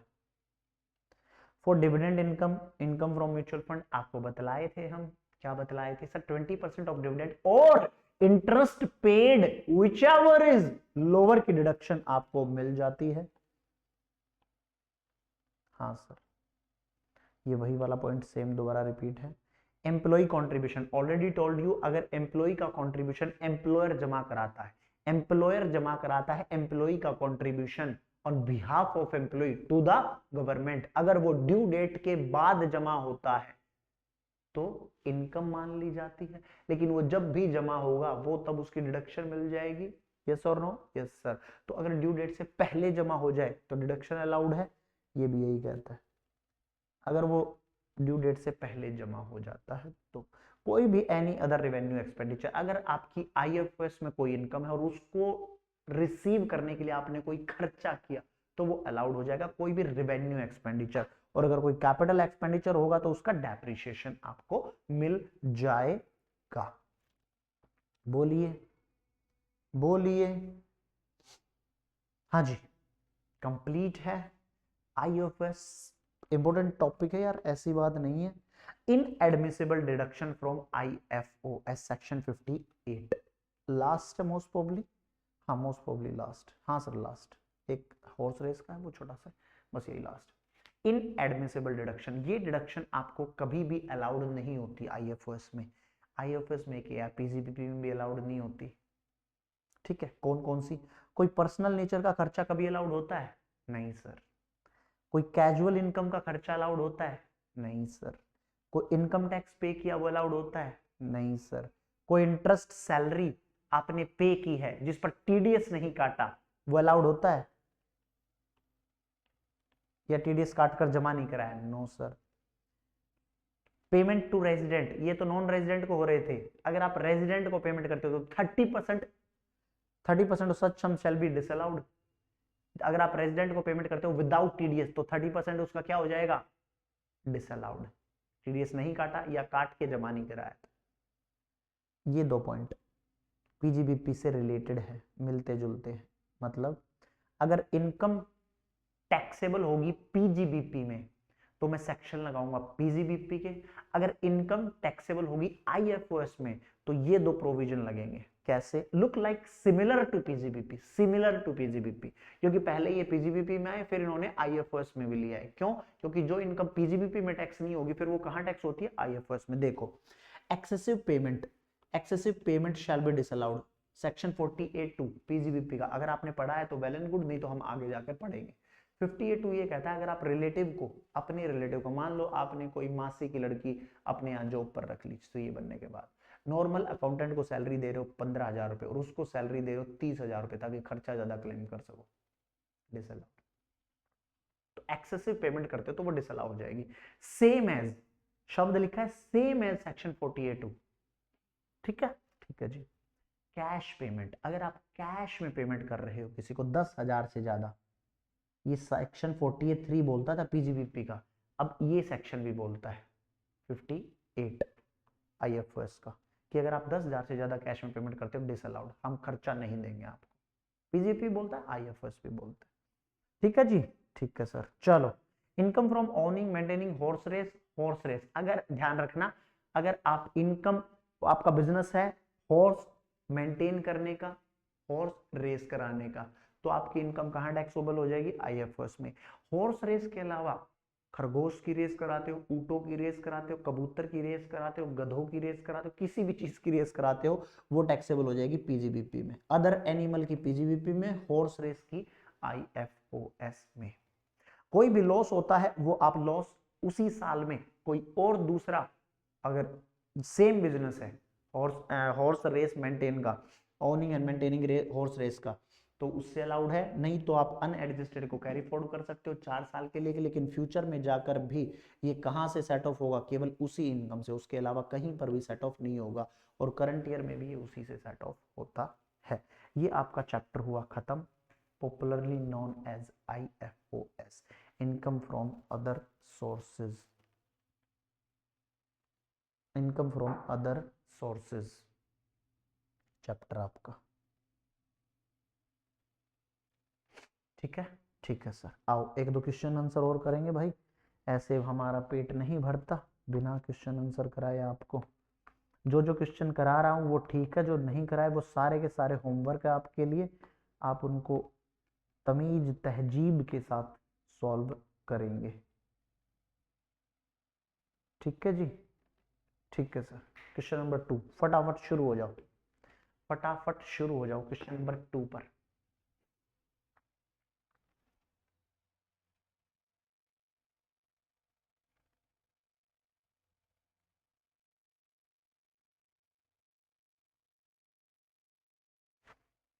हाँ जी, क्वेश्चन नंबर 2 पर शुरू हो जाओ।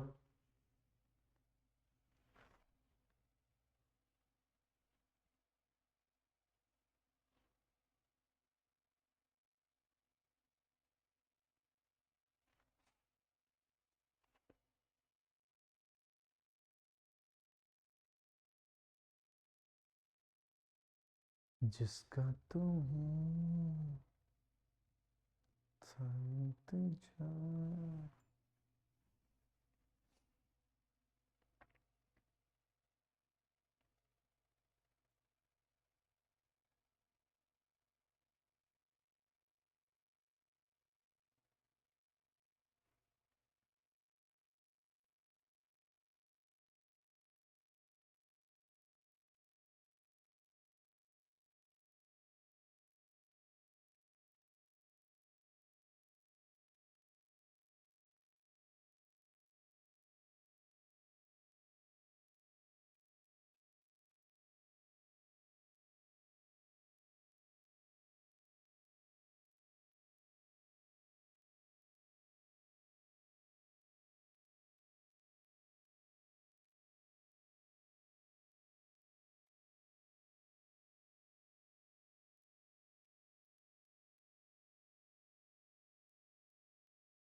हाँ जी चले, आइए जी। Rahul holding 28% equity share in a company. एक कंपनी में 28% की शेयर होल्डिंग करता है। Took a loan of 5 lakh from the company. On the date of granting the loan, the company had accumulated profit of INR 4 lakh rupees. समझना जी, deem dividend की बात करने जा रहा है। हाँ सर, सेक्शन कौन सा लगेगा? 222 A B C D E, कौन सा सेक्शन सर? ई 222 ई। अगर लोन एडवांसेस की बात है,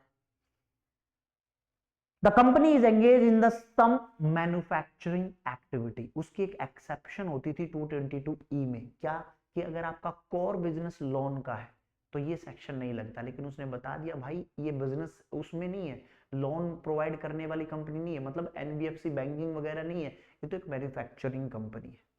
दैट मीन्स पूरा पूरा लगेगा 222 ई।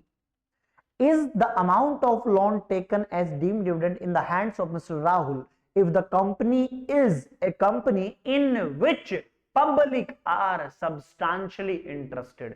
उस कंपनी में पब्लिक सब्सटैंशियली इंटरेस्टेड है तो फिर वो प्राइवेट लिमिटेड कंपनी कहां से होगी? और सेक्शन 222E लगता ही सिर्फ क्लोजली हेल्ड कंपनी पे है, that means private limited company पर। तो फिर first point, second point, what would be your answer if lending company is a private limited company? That means a company in which public are not substantially interested. आप कौन से वाले में section 222E लगाओगे और कौन से वाले में सेक्शन 222E नहीं लगाओगे? Choice is yours. बोलिए बोलिए।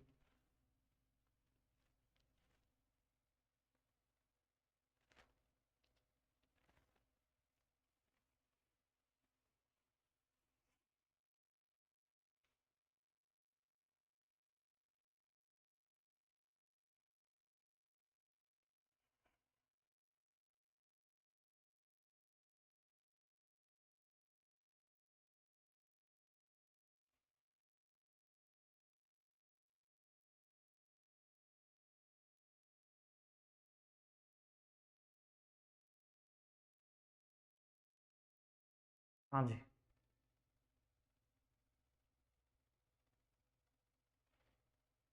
चल ए पॉइंट में सेक्शन 222AE नहीं लग सकता because it's public company.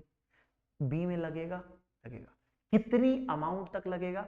Sir बेशक उसने लोन 5 लाख का लिया है, बट हम सिर्फ एक्यूमुलेटेड जो बैलेंस है उतना ही लगाएंगे और साथ में लिख देंगे कि इसकी कोर एक्टिविटी मैन्युफैक्चरिंग है, इसलिए ये नहीं लगेगा। बस इतना ही लिखना है। लैंग्वेज क्या लिखनी है? लैंग्वेज आप लोगों को ये लिखनी है,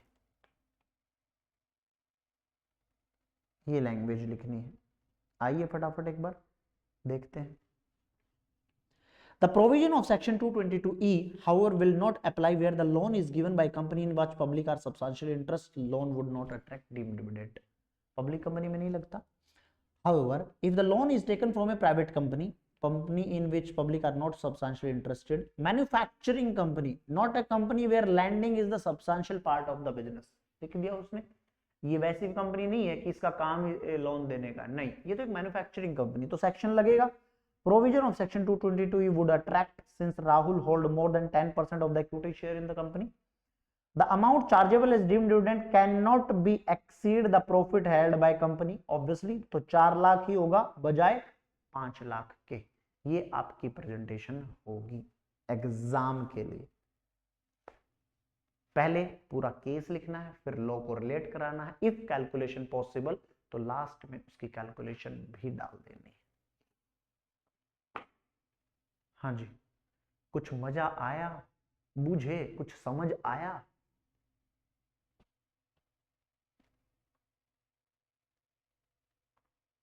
बोलिए।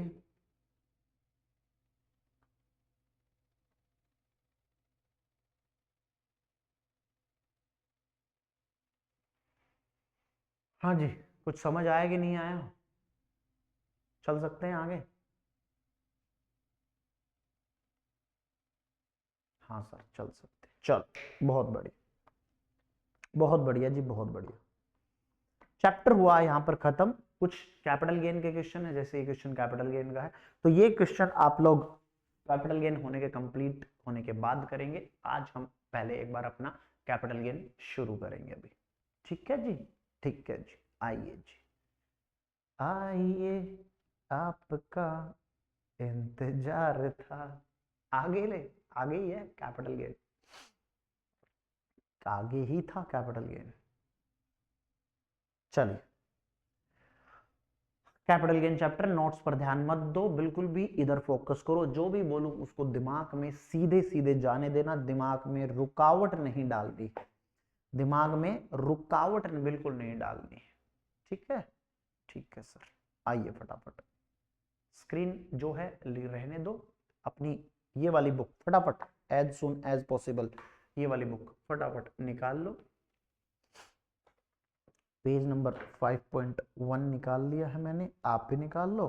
धीरे धीरे पढ़ते रहेंगे, समझते रहेंगे और पूरा का पूरा इनकम टैक्स हमारा खत्म हो जाएगा। आइए जी, सबसे पहली बात, अभी तक जो कैपिटल गेन का चैप्टर था वो कितने मार्क्स के लिए आता था? ये आता था करीबन करीबन ऑन एन एवरेज ये 8 to 10 मार्क्स का आता था, जब भी अटेम्प्ट में आया, 8 से 10 मार्क्स का। ठीक, सेक्शन कौन से हैं सर? इसके सेक्शन हैं, सेक्शन 45 से लेकर 55 है, 45 to 55 कैपिटल है। हाँ sir, 45 is the charging section. Charging section का मतलब आपको पता ही है कि कौन कौन सी इनकम आप कैपिटल हेड में लेंगे और कौन कौन सी इनकम कैपिटल हेड में नहीं लेंगे। बराबर। चलो, सबसे पहली बात, हम चार्जिंग सेक्शन से ही इस चैप्टर की शुरुआत करते हैं। चार्जिंग सेक्शन से ही इस चैप्टर की शुरुआत करते हैं।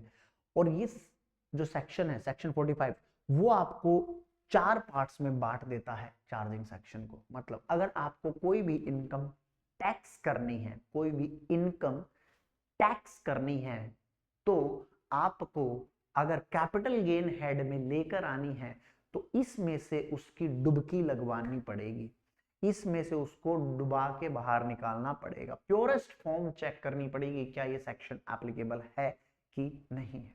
First thing you have to check कि there should be a capital asset, कोई कैपिटल एसेट होनी चाहिए।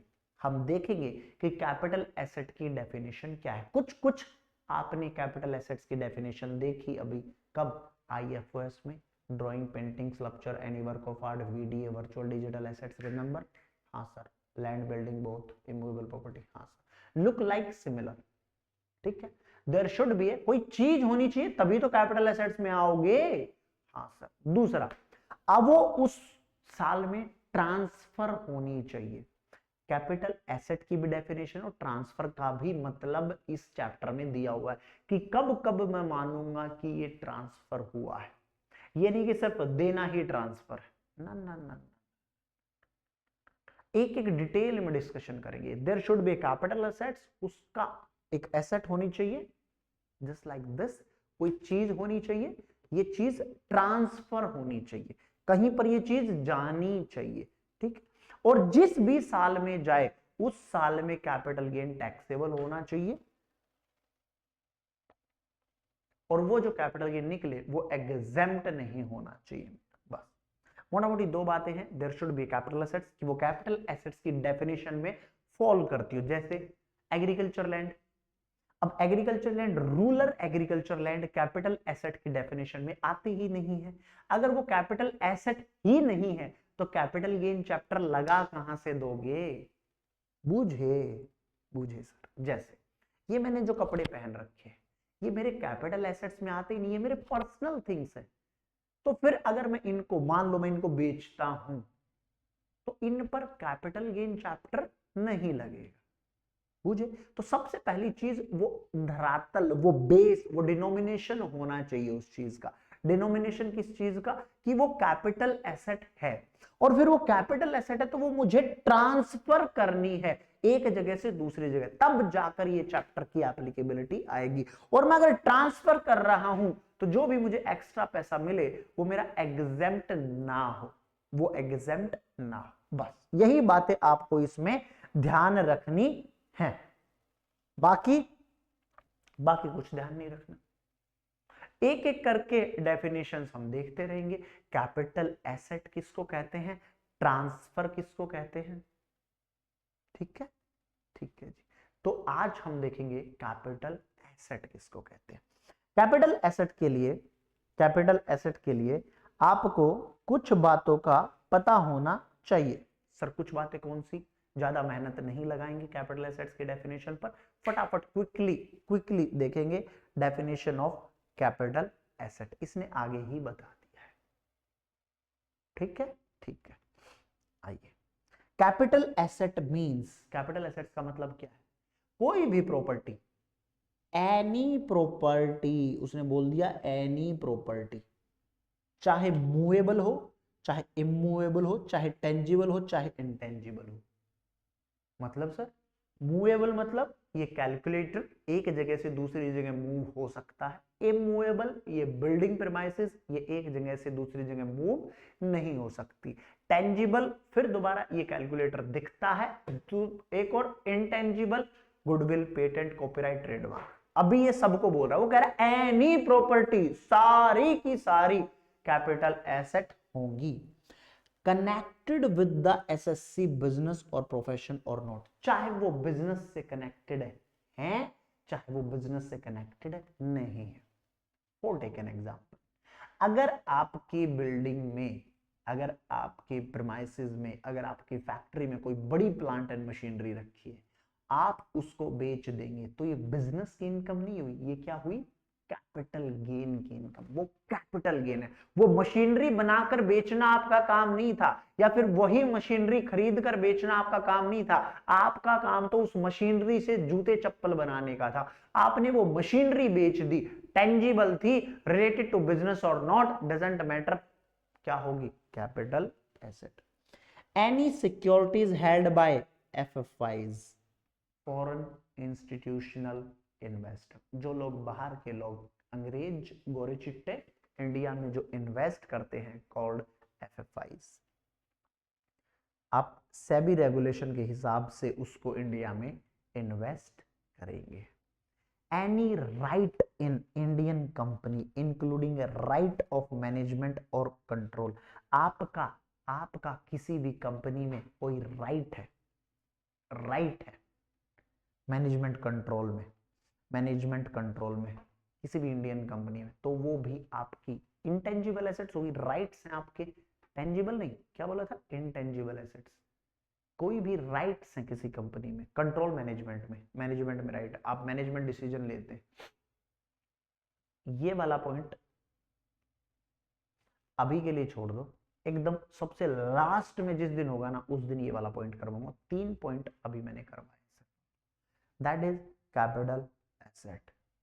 बोला उसने सारी प्रॉपर्टी कैपिटल एसेट्स है, tangible intangible, tangible intangible, movable immovable, connected to the business not connected to the business, चाहे business से कनेक्टेड नहीं है चाहे बिजनेस से कनेक्टेड है। जैसे खाली प्लॉट ऑफ लैंड बिजनेस से कनेक्टेड नहीं है, प्लांट एंड मशीनरी बिजनेस से कनेक्टेड, सब कैपिटल एसेट्स हैं। दूसरा पॉइंट कि कोई भी सिक्योरिटीज हेल्ड करता है, सिक्योरिटीज का मतलब क्या होता है, शेयर सिक्योरिटीज, शेयर्स का मतलब इक्विटी प्रेफरेंस, हाँ सर, सिक्योरिटीज बॉन्ड डिबेंचर्स वगैरह हेल्ड करते हैं एफएफआईज। पूरा आगे डेफिनेशन इनकी डिटेल में, चिंता मत करो। अगला है आपका किसी इंडियन कंपनी में राइट है, राइट होल्ड करते हो, इंटेंजिबल एसेट्स हो गई कंट्रोल मैनेजमेंट में, ये वाला पॉइंट हम लास्ट में डिस्कस करेंगे। उसने ताव में आके पहले बोल तो दिया कोई भी प्रॉपर्टी सब कैपिटल एसेट्स हैं, लेकिन बाद में उसकी टाई टाई हो गई फिश, उसने एक्सेप्शन डाल दी, because exception are always there. वो बोला यार कुछ को छोड़ देते हैं, अदरवाइज दिक्कत हो जाएगी। अब एनी प्रॉपर्टी में क्या बोल रहा है, any property, movable immovable, tangible intangible, related to business और नॉट। कोई बिजनेस कर रहा है, उसमें तो सारे के सारे जितने भी माल रखे हैं सब कैपिटल एसेट्स आ गई, तो फिर मैं पीजीबीपी की इनकम कहाँ है, फिर तो सब में कैपिटल एसेट्स घुस गया, कैपिटल गेन चैप्टर। तो उन्होंने एक्सेप्शन डालना जरूरी था। कोई मान लो एसी बनाता है या एसी खरीद के बेचता है, अब इसने बोल दिया इसकी लैंग्वेज पढ़ो, any property related to business और नॉट, फिर तो कैपिटल गेन आएगा, पीजीबीपी की इनकम खत्म हो जाएगी, पीजीबीपी हेड ही खत्म कर दिया इसने तो ये बोल के। नहीं, इसने फिर एक्सेप्शन डाली, बोला ठीक है, stock in trade raw material consumable, वही सेम डेफिनेशन आएगी, stock in trade raw material consumable stores are held for business और प्रोफेशन, ये कैपिटल गेन में नहीं आएंगे, कहां आएंगे, पीजीबीपी में। लेकिन अगर कोई एक्सेप्शन की एक्सेप्शन पॉजिटिव, नेगेटिव का नेगेटिव पॉजिटिव, दोस्त का दुश्मन का दुश्मन दोस्त होता है, दुश्मन का दुश्मन दोस्त होता है, तो एक्सेप्शन की एक्सेप्शन पॉजिटिव, मतलब ये तो कैपिटल एसेट है। सर अभी आपने बताया भी था, हालांकि ये रहा, except securities held by FFIs as stock in trade, बेशक FFIs stock in trade hold करते हैं तो भी वो कैपिटल एसेट ही होगी एफएफआईज के लिए, otherwise stock in trade raw material consumable stores no never capital assets. Movable personal effect, कपड़े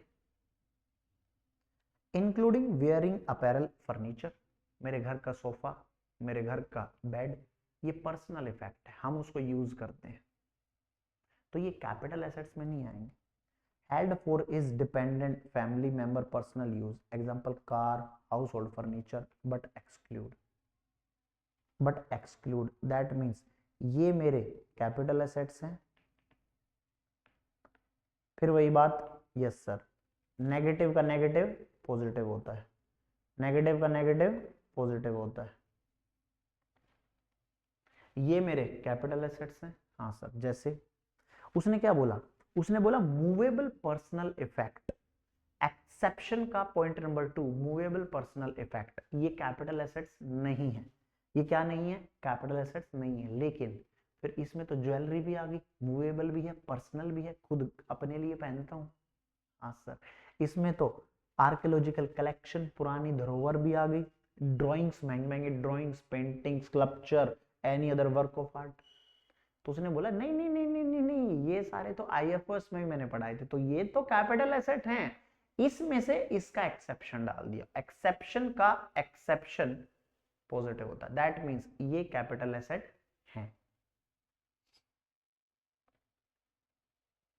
To constitute personal effect, asset should be used by the assessee, daily use is not necessary, जरूरी नहीं आप उसको daily use करो, personal effect माना जाएगा आप। जैसे घर में एसी लगा हुआ है, गर्मियों में चलता है, हाँ सर, ठंडी में तो नहीं चलता, नो सर, डेली यूज तो नहीं हुआ, नो सर, लेकिन फिर भी पर्सनल इफेक्ट है, फिर भी पर्सनल इफेक्ट है। क्यों? क्योंकि वो आपके घर का फर्नीचर है साहब, आपकी मूवेबल पर्सनल आइटम है, कैपिटल गेन आप नहीं लगा सकते उस पर। ठीक है सर। ज्वेलरी, अब एक बार ये ज्वेलरी पे बात करता है। Jewellery is a capital assets, the profit and gain arising from transfer of jewellery taxable under the head capital gain. लेकिन सिल्वर यूटेंसिल्स कभी ज्वेलरी नहीं होते, थाली, कटोरी, टम्बलर्स, चांदी के सिक्के वगैरह, for personal use, not capital asset. ठीक है, सिल्वर के बर्तन, चांदी के सिक्के नहीं, सिल्वर के बर्तन, बर्तन।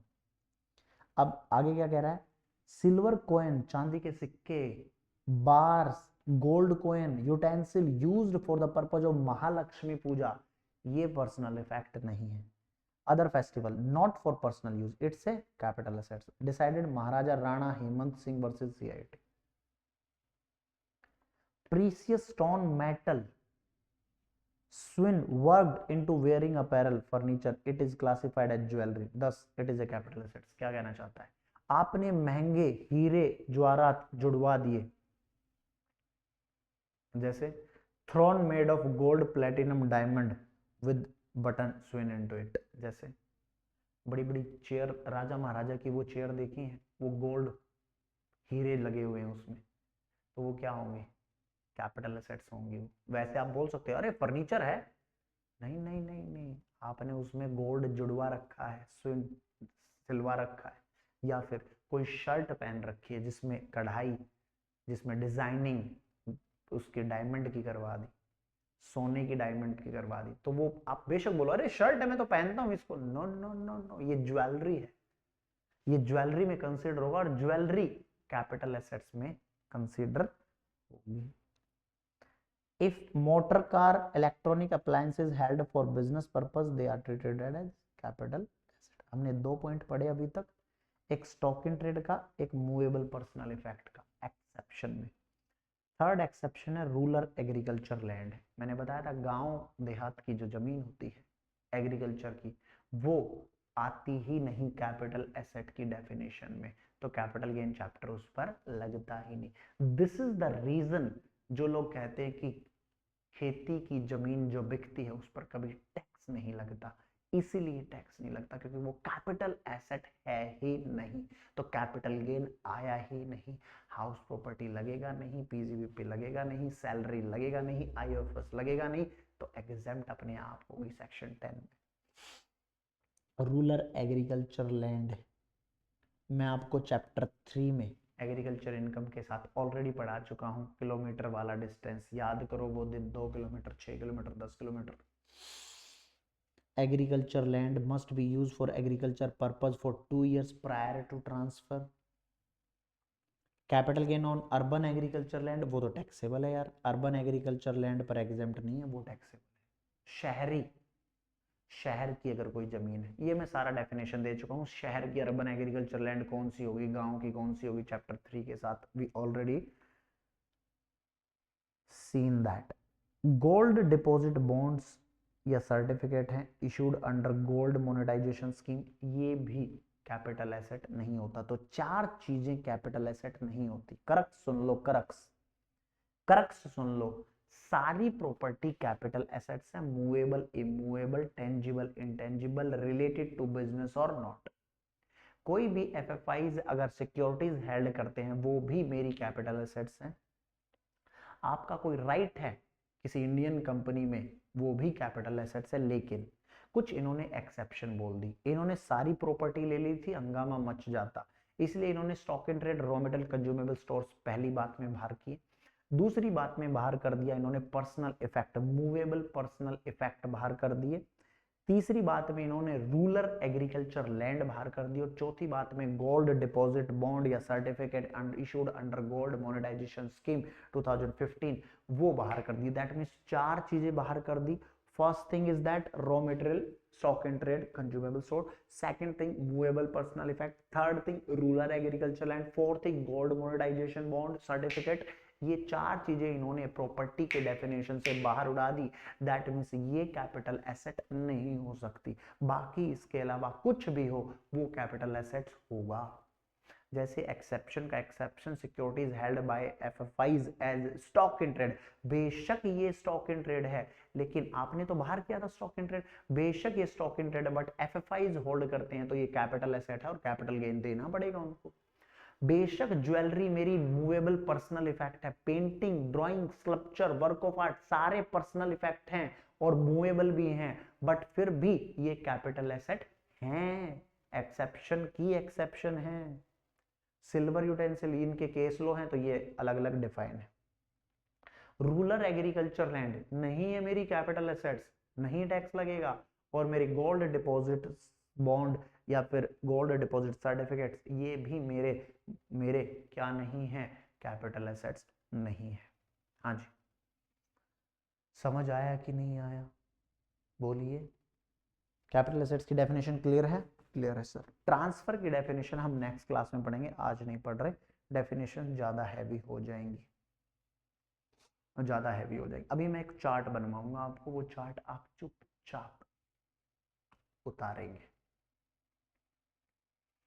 कैपिटल एसेट की डेफिनेशन मैंने करवा दी है, ट्रांसफर की डेफिनेशन कल करेंगे. डेफिनेशन आप कंप्लीट करवाएंगे. ठीक है, ठीक है. आइए एक चार्ट उतारेंगे सबसे पहले.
चलिए उतारिए फटाफट एक बार इस चीज को।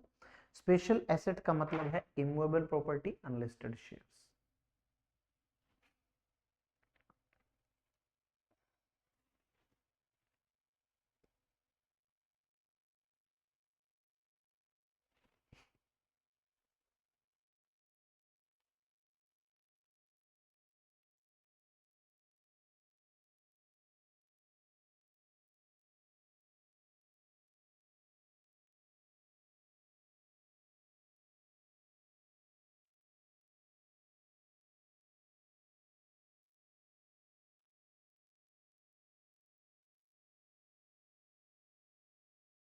फटाफट उतारिए।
वैलेंटाइन डे जा चुका है, थोड़ा सा कमर कस लो, पढ़ लो पढ़ लो,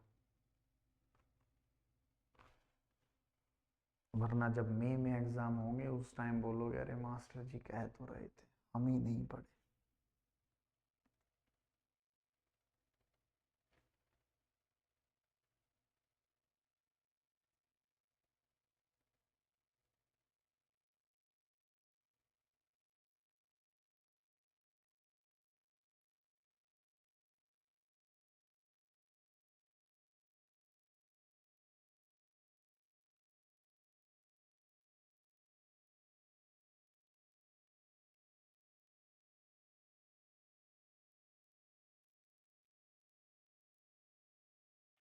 चले चलो एक चार्ट और उतारो। स्पेशल एसेट का मतलब ये लिख लो, immovable property, unlisted shares.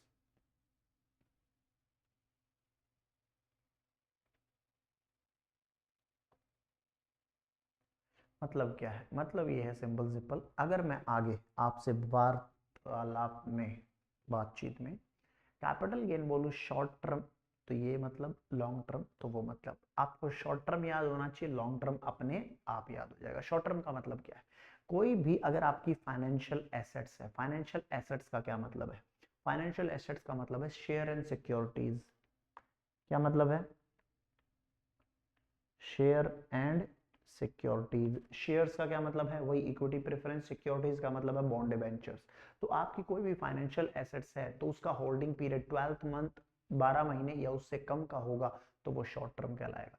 Special assets है, स्पेशल एसेट्स का मतलब आपकी दो एसेट्स, इमूवेबल प्रॉपर्टी या फिर अनलिस्टेड शेयर्स। तो इनके लिए जो होल्डिंग पीरियड है वो 24 मंथ और लेस, 24 मंथ और लेस अगर शॉर्ट टर्म है तो ही होगा। और कोई भी अदर एसेट्स, बाकी कितनी भी रह गई other assets, for example immovable property, immovable property अगर 36 मंथ और लेस है तो वो आपकी कहाँ sorry sorry sorry sorry sorry, immovable property तो इधर है भैया, आपकी ज्वेलरी, आपकी ज्वेलरी आ जाएगी। For take an example, other assets अगर कोई भी है तो शॉर्ट टर्म होल्ड 36 मंथ और लेस, 36 मंथ और लेस तो क्या कहलाएगा? Short term capital gain, popularly known as short term capital gain, otherwise long term capital gain. Long term का क्या मतलब है? लॉन्ग टर्म का मतलब वही इसका अपोजिट। अगर आपकी फाइनेंशियल एसेट्स हैं, अगर आपकी फाइनेंशियल एसेट्स हैं तो वो होल्ड करनी है 12 महीने से ज्यादा तो ही आप लॉन्ग टर्म कैपिटल गेन में आओगे। स्पेशल एसेट्स 24 महीने से ज्यादा और अदर एसेट्स 36 महीने से ज्यादा। एक बात आप कॉमन देखोगे, अगर आपका मैथ थोड़ा भी स्ट्रांग है, थोड़ा भी स्ट्रांग है तो आप पाओगे 12 1 जा 12, 12 2 जा 24, 12 3 जा 36, 12 1 12, 12 दूनी 24, 12 3 36, 12 1 जा 12, 12 2 जा 24, 12 3 जा 36। याद करने का आसान तरीका, 12 की टेबल है, 12 की टेबल है। हाँ जी बोलिए बोलिए। हाँ सर, ठीक है, ठीक है जी। चलो, अब आपको तो ये पता चल गया कि 12 महीने 24 महीने 36 महीने चेक करने हैं, लेकिन जो 12 महीने 24 महीने 36 महीने चेक करने हैं वो कहां से लेकर कहां तक चेक करने हैं। पॉइंट, 12 महीने कौन से 12 महीने, कहां से शुरू करूं, कहां पर खत्म करूं। 36 महीने कौन से 36 महीने, 24 महीने कौन से 24 महीने, 24 month, 36 month, 12 month, what, which one, कौन से हैं ये। तो आपको चेक करना है पीरियड ऑफ होल्डिंग।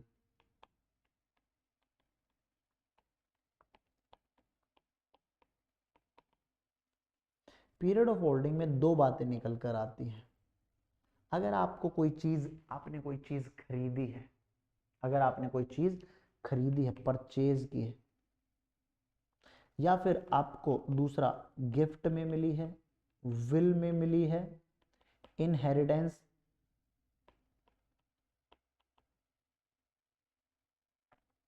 या फिर अमालगमेशन,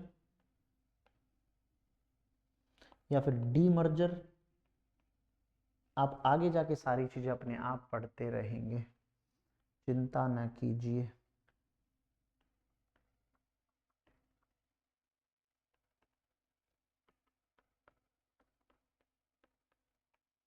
ठीक है, तो आपको gift, will, inheritance, demerger, amalgamation, any other mode, अगर आपको इनके थ्रू मिली है तो आपको चेक करना है period of holding. Period of holding कितना है, फिर आप देखेंगे क्या पीरियड ऑफ होल्डिंग मेरा 12 मंथ या लेस था, 24 मंथ था, 36 मंथ था। अगर आप परचेज करते हैं, अगर आप परचेज करते हैं तो डेट ऑफ परचेज जिस दिन आपने खरीदी, to date of transfer, date of transfer जिस दिन आपने खरीदी, जब तक आपने ट्रांसफर नहीं की थी, तो ये आपका क्या कहलाएगा, क्या कहलाएगा सर, ये कहलाएगा मेरा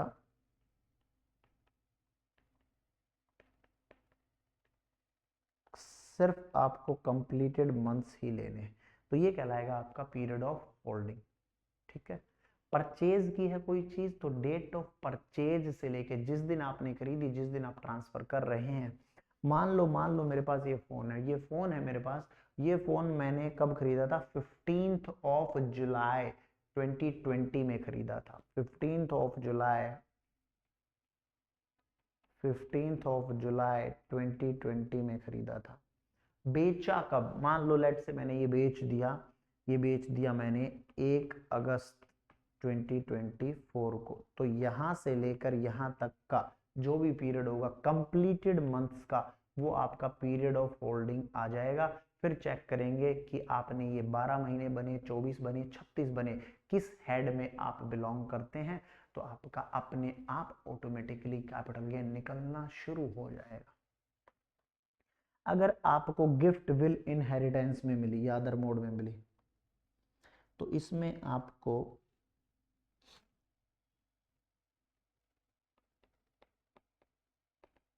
होल्डिंग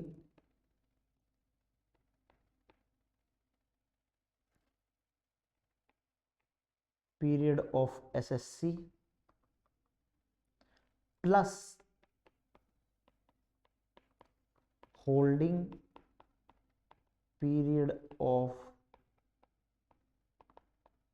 प्रीवियस एसएससी भी कंसीडर करना है। मतलब आपको कोई चीज गिफ्ट में मिली, मतलब फ्री में मिली कोई चीज, हाँ जी, तो आपको जब से मिली, आपको जब रिसीव हुई गिफ्ट में, मान लो किसी बर्थडे पर रिसीव हुई थी, मैरिज एनिवर्सरी पर रिसीव, कुछ भी वो रिसीव हुआ था, आपको जब भी मिली वहां से लेकर आपने जब तक उसको बेचा नहीं, वहां तक आपका टाइम पीरियड प्लस आपसे पीछे जिसने आपको दी उसका भी टाइम पीरियड यहां पर इंक्लूड करके चलेंगे, दोनों का।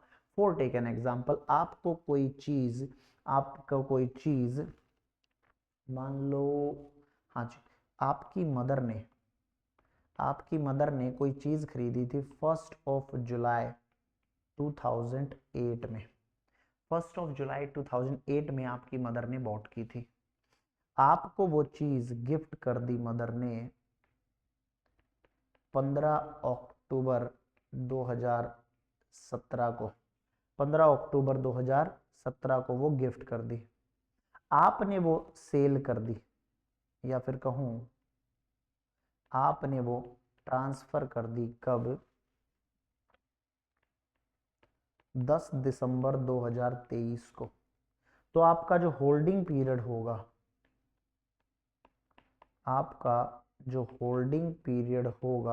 वो होगा आपका 1/7/2008 टू 10/12/2023। मतलब मदर का होल्डिंग पीरियड भी आपको लेना है। तो holding period of SSC plus holding period of previous SSC का मतलब जिसने आपको वो चीज मुफ्त में दी है, गिफ्ट में दी है, विल में दी है, इनहेरिटेंस में दी, अमालगमेशन में दी, डीमर्जर में दी, तो आपको पिछले वाले का भी टाइम पीरियड इंक्लूड कर लेना है। क्यों? क्योंकि बीच में पैसे का लेन देन नहीं हुआ था, इसीलिए आपको पीछे वाले का भी टाइम पीरियड इंक्लूड करके चलना है। ठीक है, छोटे मोटे कॉन्सेप्ट थे। फॉर्मेट, मैंने आपको एक बात बताई थी कुछ दिन पहले। सर कब बताई थी? हमें तो याद ही नहीं है। मैंने आपको जब हाउस प्रॉपर्टी में करा रहा था तब आपको मैंने एक बात बताई थी, अगर किसी को याद हो तो याद करो। सर आपने बताया था कि पूरे इनकम टैक्स में जो फिक्स फॉर्मेट है वो 2 ही हेड में है, या फिर कहूँ 2 ही चैप्टर में है, एक हाउस प्रॉपर्टी, एक कैपिटल गेन। आज वो दूसरा दिन है जब मैं आपको ये बात दोबारा बता रहा हूँ। आप कैपिटल गेन कंप्यूट कैसे करेंगे, how you will compute capital gain? तो हमेशा ध्यान रखना, जो भी फुल वैल्यू ऑफ कंसिडरेशन है, अभी सेक्शन पर मत जाना, अब आएंगे धीरे धीरे जाएंगे। जो भी पैसा आपको मिला सेल करने पर, बेचने पर, वो कैपिटल एसेट बेचने पर, तो फुल वैल्यू ऑफ कंसीडर ले लेना है। उसमें से माइनस कर देंगे अगर कोई खर्चा हुआ है, ट्रांसफर का खर्चा मतलब हो सकता है उस एसेट को एक जगह से दूसरी जगह ले जाने का खर्चा हुआ हो, आपने बेची तो वहां से दूसरी जगह जाने का खर्चा। सर दूसरा हो सकता है उसका कुछ कागज रजिस्ट्री वगैरह तैयार करवाई हो, जैसे गाड़ी बेचते हैं। हाँ सर, हो सकता है कुछ और खर्चा, लोडिंग अनलोडिंग वगैरह, बहुत खर्चे हैं, एक्सपेंस ऑन ट्रांसफर माइनस करवा देंगे। कॉस्ट ऑफ एक्विजिशन जितने में खरीदी थी, हाँ सर, माइनस करवा देंगे। कॉस्ट ऑफ इंप्रूवमेंट, हो सकता है हमने उसमें कॉस्ट ऑफ इंप्रूवमेंट भी करवाया हो, जैसे फॉर टेक एन एग्जांपल, मैं एक खाली प्लॉट ऑफ लैंड था, मैंने खाली प्लॉट ऑफ लैंड खरीदा, अब मैंने वो बेच दिया, तो जितने भी बेचा वो value less expense on transfer, उसकी रजिस्ट्री करवाऊंगा दूसरे के नाम पर चढ़वाऊंगा, रजिस्ट्री का खर्चा लगेगा, एडवोकेट का खर्चा लगेगा, ड्राफ्टिंग का खर्चा लगेगा, वो खर्चा माइनस करवाऊंगा, माइनस कॉस्ट ऑफ एक्विजिशन, जितने में मैंने वो प्लॉट ऑफ लैंड खरीदा था वो भी मैं माइनस करवाऊंगा, माइनस कॉस्ट ऑफ इंप्रूवमेंट, वो प्लॉट ऑफ लैंड बहुत झील में था, उसमें मैंने मिट्टी डलवाई थी, उसकी मैंने बाउंड्री करवाई थी, तो कॉस्ट ऑफ इंप्रूवमेंट है वो मैं माइनस करवा दूंगा। जो भी बचेगा आप टाइम पीरियड के हिसाब से चेक कर लेना वो शॉर्ट टर्म है कि लॉन्ग टर्म है। लॉन्ग टर्म में आप लोग इंडेक्सेशन का बेनिफिट जरूर लेंगे, लेकिन केवल 2 चीज में, कॉस्ट ऑफ एक्विजिशन में और कॉस्ट ऑफ इंप्रूवमेंट में, एक्सपेंस ऑन ट्रांसफर पर नहीं लेना है, क्योंकि ये उसी साल होता है एक्सपेंस ऑन ट्रांसफर। लेकिन cost of acquisition, cost of improvement पहले होता है, खरीदा था कई साल पहले, उसके 2-4 साल बाद मैंने उसकी बाउंड्री करवा दी, मिट्टी डलवा दी, भर्त करवा दिया, उसको उठवा दिया, ऊपर उठवा दिया, अब मैं 5 साल बाद उसको बेच रहा हूं, तो इसमें इंडेक्सेशन होता है। इंडेक्सेशन का क्या मतलब है? इंडेक्सेशन का मतलब है कि आप ये जो सेल प्राइस है आज का ले रहे हो, हाँ, लेकिन ये परचेज, वो प्लॉट ऑफ लैंड 10 साल पहले खरीदा था, 10 साल पहले 1 रुपए की वैल्यू 1 रुपए थी जो आज है नहीं सर, तो इस वैल्यू को आज की वैल्यू पर लेकर आना है। बात समझना, इंडेक्सेशन लगाते क्यों? आपको बेस पता होना चाहिए, व्हाई इंडेक्सेशन, क्योंकि ये जो फुल वैल्यू ऑफ कंसिडरेशन है, ये जो सेल प्राइस है, जो आज आप नगद पैसा पकड़ रहे हैं वो प्लॉट ऑफ लैंड बेच के, आज उसकी वैल्यू इतनी है। लेकिन आज से पहले 10 साल, 20 साल, 50 साल पहले आपने वो खरीदा था, हो सकता है उस टाइम पे आपने बहुत सस्ते रेट पर खरीदा, उसको आज की वैल्यू पर लेकर आओ, नहीं तो टैक्स ज्यादा लगेगा ना साहब। यहां पर वो प्लॉट ऑफ लैंड 1 लाख का खरीदा था आज से 50 साल पहले, आज वो 1 करोड़ का बेच दिया, 99 लाख का प्रॉफिट, टैक्स दो उस हिसाब से। लेकिन उस 1 लाख को आज की वैल्यू पर लेकर आओगे, इंडेक्सेशन लगाओगे, तो ये वैल्यू अप होगी, उठेगी। हो सकता है 40-50 लाख आ जाए, तो सिर्फ जो बैलेंस 50-60 लाख बचा उसी पर टैक्स देना पड़ेगा। तो सरकार ने ये अच्छा कदम उठाया। Short term capital gain, long term capital gain depends on the period of holding. आप कितने टाइम पीरियड पर उसको होल्ड करते हैं वो डिपेंड करता है, आपको शॉर्ट टर्म होगा कि लॉन्ग टर्म होगा। वो डायग्राम मैंने आपका यहां पर बनवा ही दिया है। फाइनेंशियल एसेट्स के लिए 12 महीने, स्पेशल एसेट्स मतलब इमूवेबल प्रॉपर्टी, अनलिस्टेड शेयर के लिए 24 महीने, एनी अदर एसेट्स के लिए 36 महीने का टाइम पीरियड होगा। हाँ जी बोलिए। ठीक है, ये पूरा का पूरा फॉर्मेट है आपका computation of capital gain, computation of capital gain. चलो ये वाला क्वेश्चन देखते हैं एक बार। हाँ जी, ये आप घर से रीड करेंगे, तीनों के तीनों पॉइंट घर से मैंने आपको ऑलरेडी रीड करा दिए हैं। चलो एक बार बता देता हूँ। टाइप ऑफ कैपिटल एसेट्स, अगर पीरियड ऑफ होल्डिंग 12 महीने से ज्यादा है तो लॉन्ग टर्म कैपिटल एसेट्स होगा। कौन कौन सा? Listed, equity share, preference share, share security, debenture. मैंने क्या बोला था? मैंने क्या बोला था? Financial assets. फाइनेंशियल एसेट्स का मतलब शेयर्स एंड सिक्योरिटीज, शेयर्स का मतलब इक्विटी प्रेफरेंस, सिक्योरिटीज का मतलब bond debenture. Units of India, unit trust of India, UTI जैसे। Equity oriented mutual fund, at least 65% of total fund are invested in equity share, listed और unlisted, चाहे listed हो चाहे unlisted हो, जीरो कूपन बॉन्ड। ये सारे आपके कहाँ आ जाएंगे? फाइनेंशियल एसेट्स में आ जाएंगे। अगर 24 महीने वाली बात है तो दो चीजें थी, अनलिस्टेड इक्विटी शेयर या प्रेफरेंस शेयर, इमूवेबल प्रॉपर्टी, चाहे लैंड हो चाहे बिल्डिंग हो चाहे बोथ हो।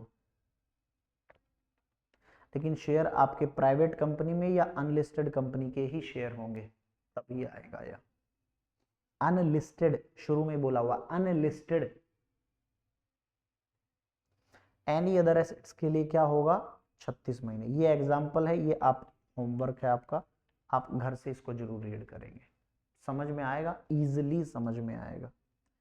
मोस्ट इंपोर्टेंट लाइन बहुत बच्चों को नहीं पता होता, इन case of A depreciable assets always short term capital gain will arise irrespective of period of holding. जब भी आप डेप्रिशिएबल एसेट बेचेंगे, जैसे फैक्ट्री की कोई मशीनरी बेच दी तो उस पर डेप्रिशिएशन लगता था, उसको आप जब भी बेचेंगे, जब भी कुछ आपको मिलेगा, वो सारा का सारा कहां टैक्सेबल हो जाएगा? शॉर्ट टर्म कैपिटल गेन में, irrespective of period of holding, irrespective of period of holding.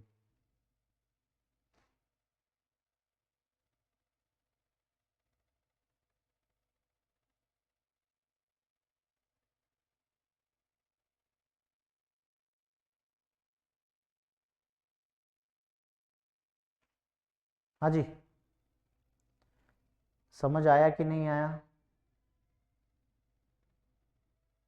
बुझे? कोई भी डेप्रिशिएबल एसेट होगी उस पर हमेशा आपका क्या निकलेगा? Short term capital gain. Transfer की डेफिनेशन हम लोग कल देखेंगे।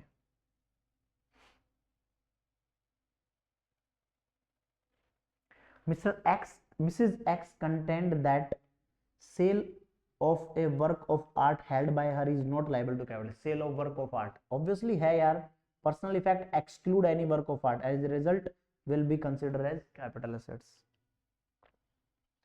Profit on sale of jewelry, Mr. A dealer है, नो, कैपिटल गेन नहीं आएगा। Profit on sale of personal furniture, car, bike, no, personal effect आ गया। रेजिडेंशियल हाउस आ जाएगा क्योंकि इमूवेबल प्रॉपर्टी है और इसमें कैपिटल एसेट्स की डेफिनेशन में आता है। ड्राइंग पेंटिंग पेंटर ने, यस आ जाएगा। नेशनल म्यूजियम में नो नहीं आएगा। Transfer of capital assets to national museum exempt है। ये मैं जब आपको सेक्शन 47 पढ़ाऊंगा उसमें बताऊं। यहाँ पर एक एग्जांपल है, जैसे अभी गांधी जी का परिवार है, उनके कुछ पुरानी चीजें गांधी जी की अगर वो नेशनल म्यूजियम को देते हैं और वो बदले में कुछ पैसा उनको देते हैं तो वो एग्जेम्प्ट है। Profit on sale of gold deposit bond no. ठीक है, कंप्लीट, यस सर। चलो चलो, कैपिटल गेन भी आज काफी पढ़ लिया, ये भी हो गया, ये भी हो गया, ये भी हो गया।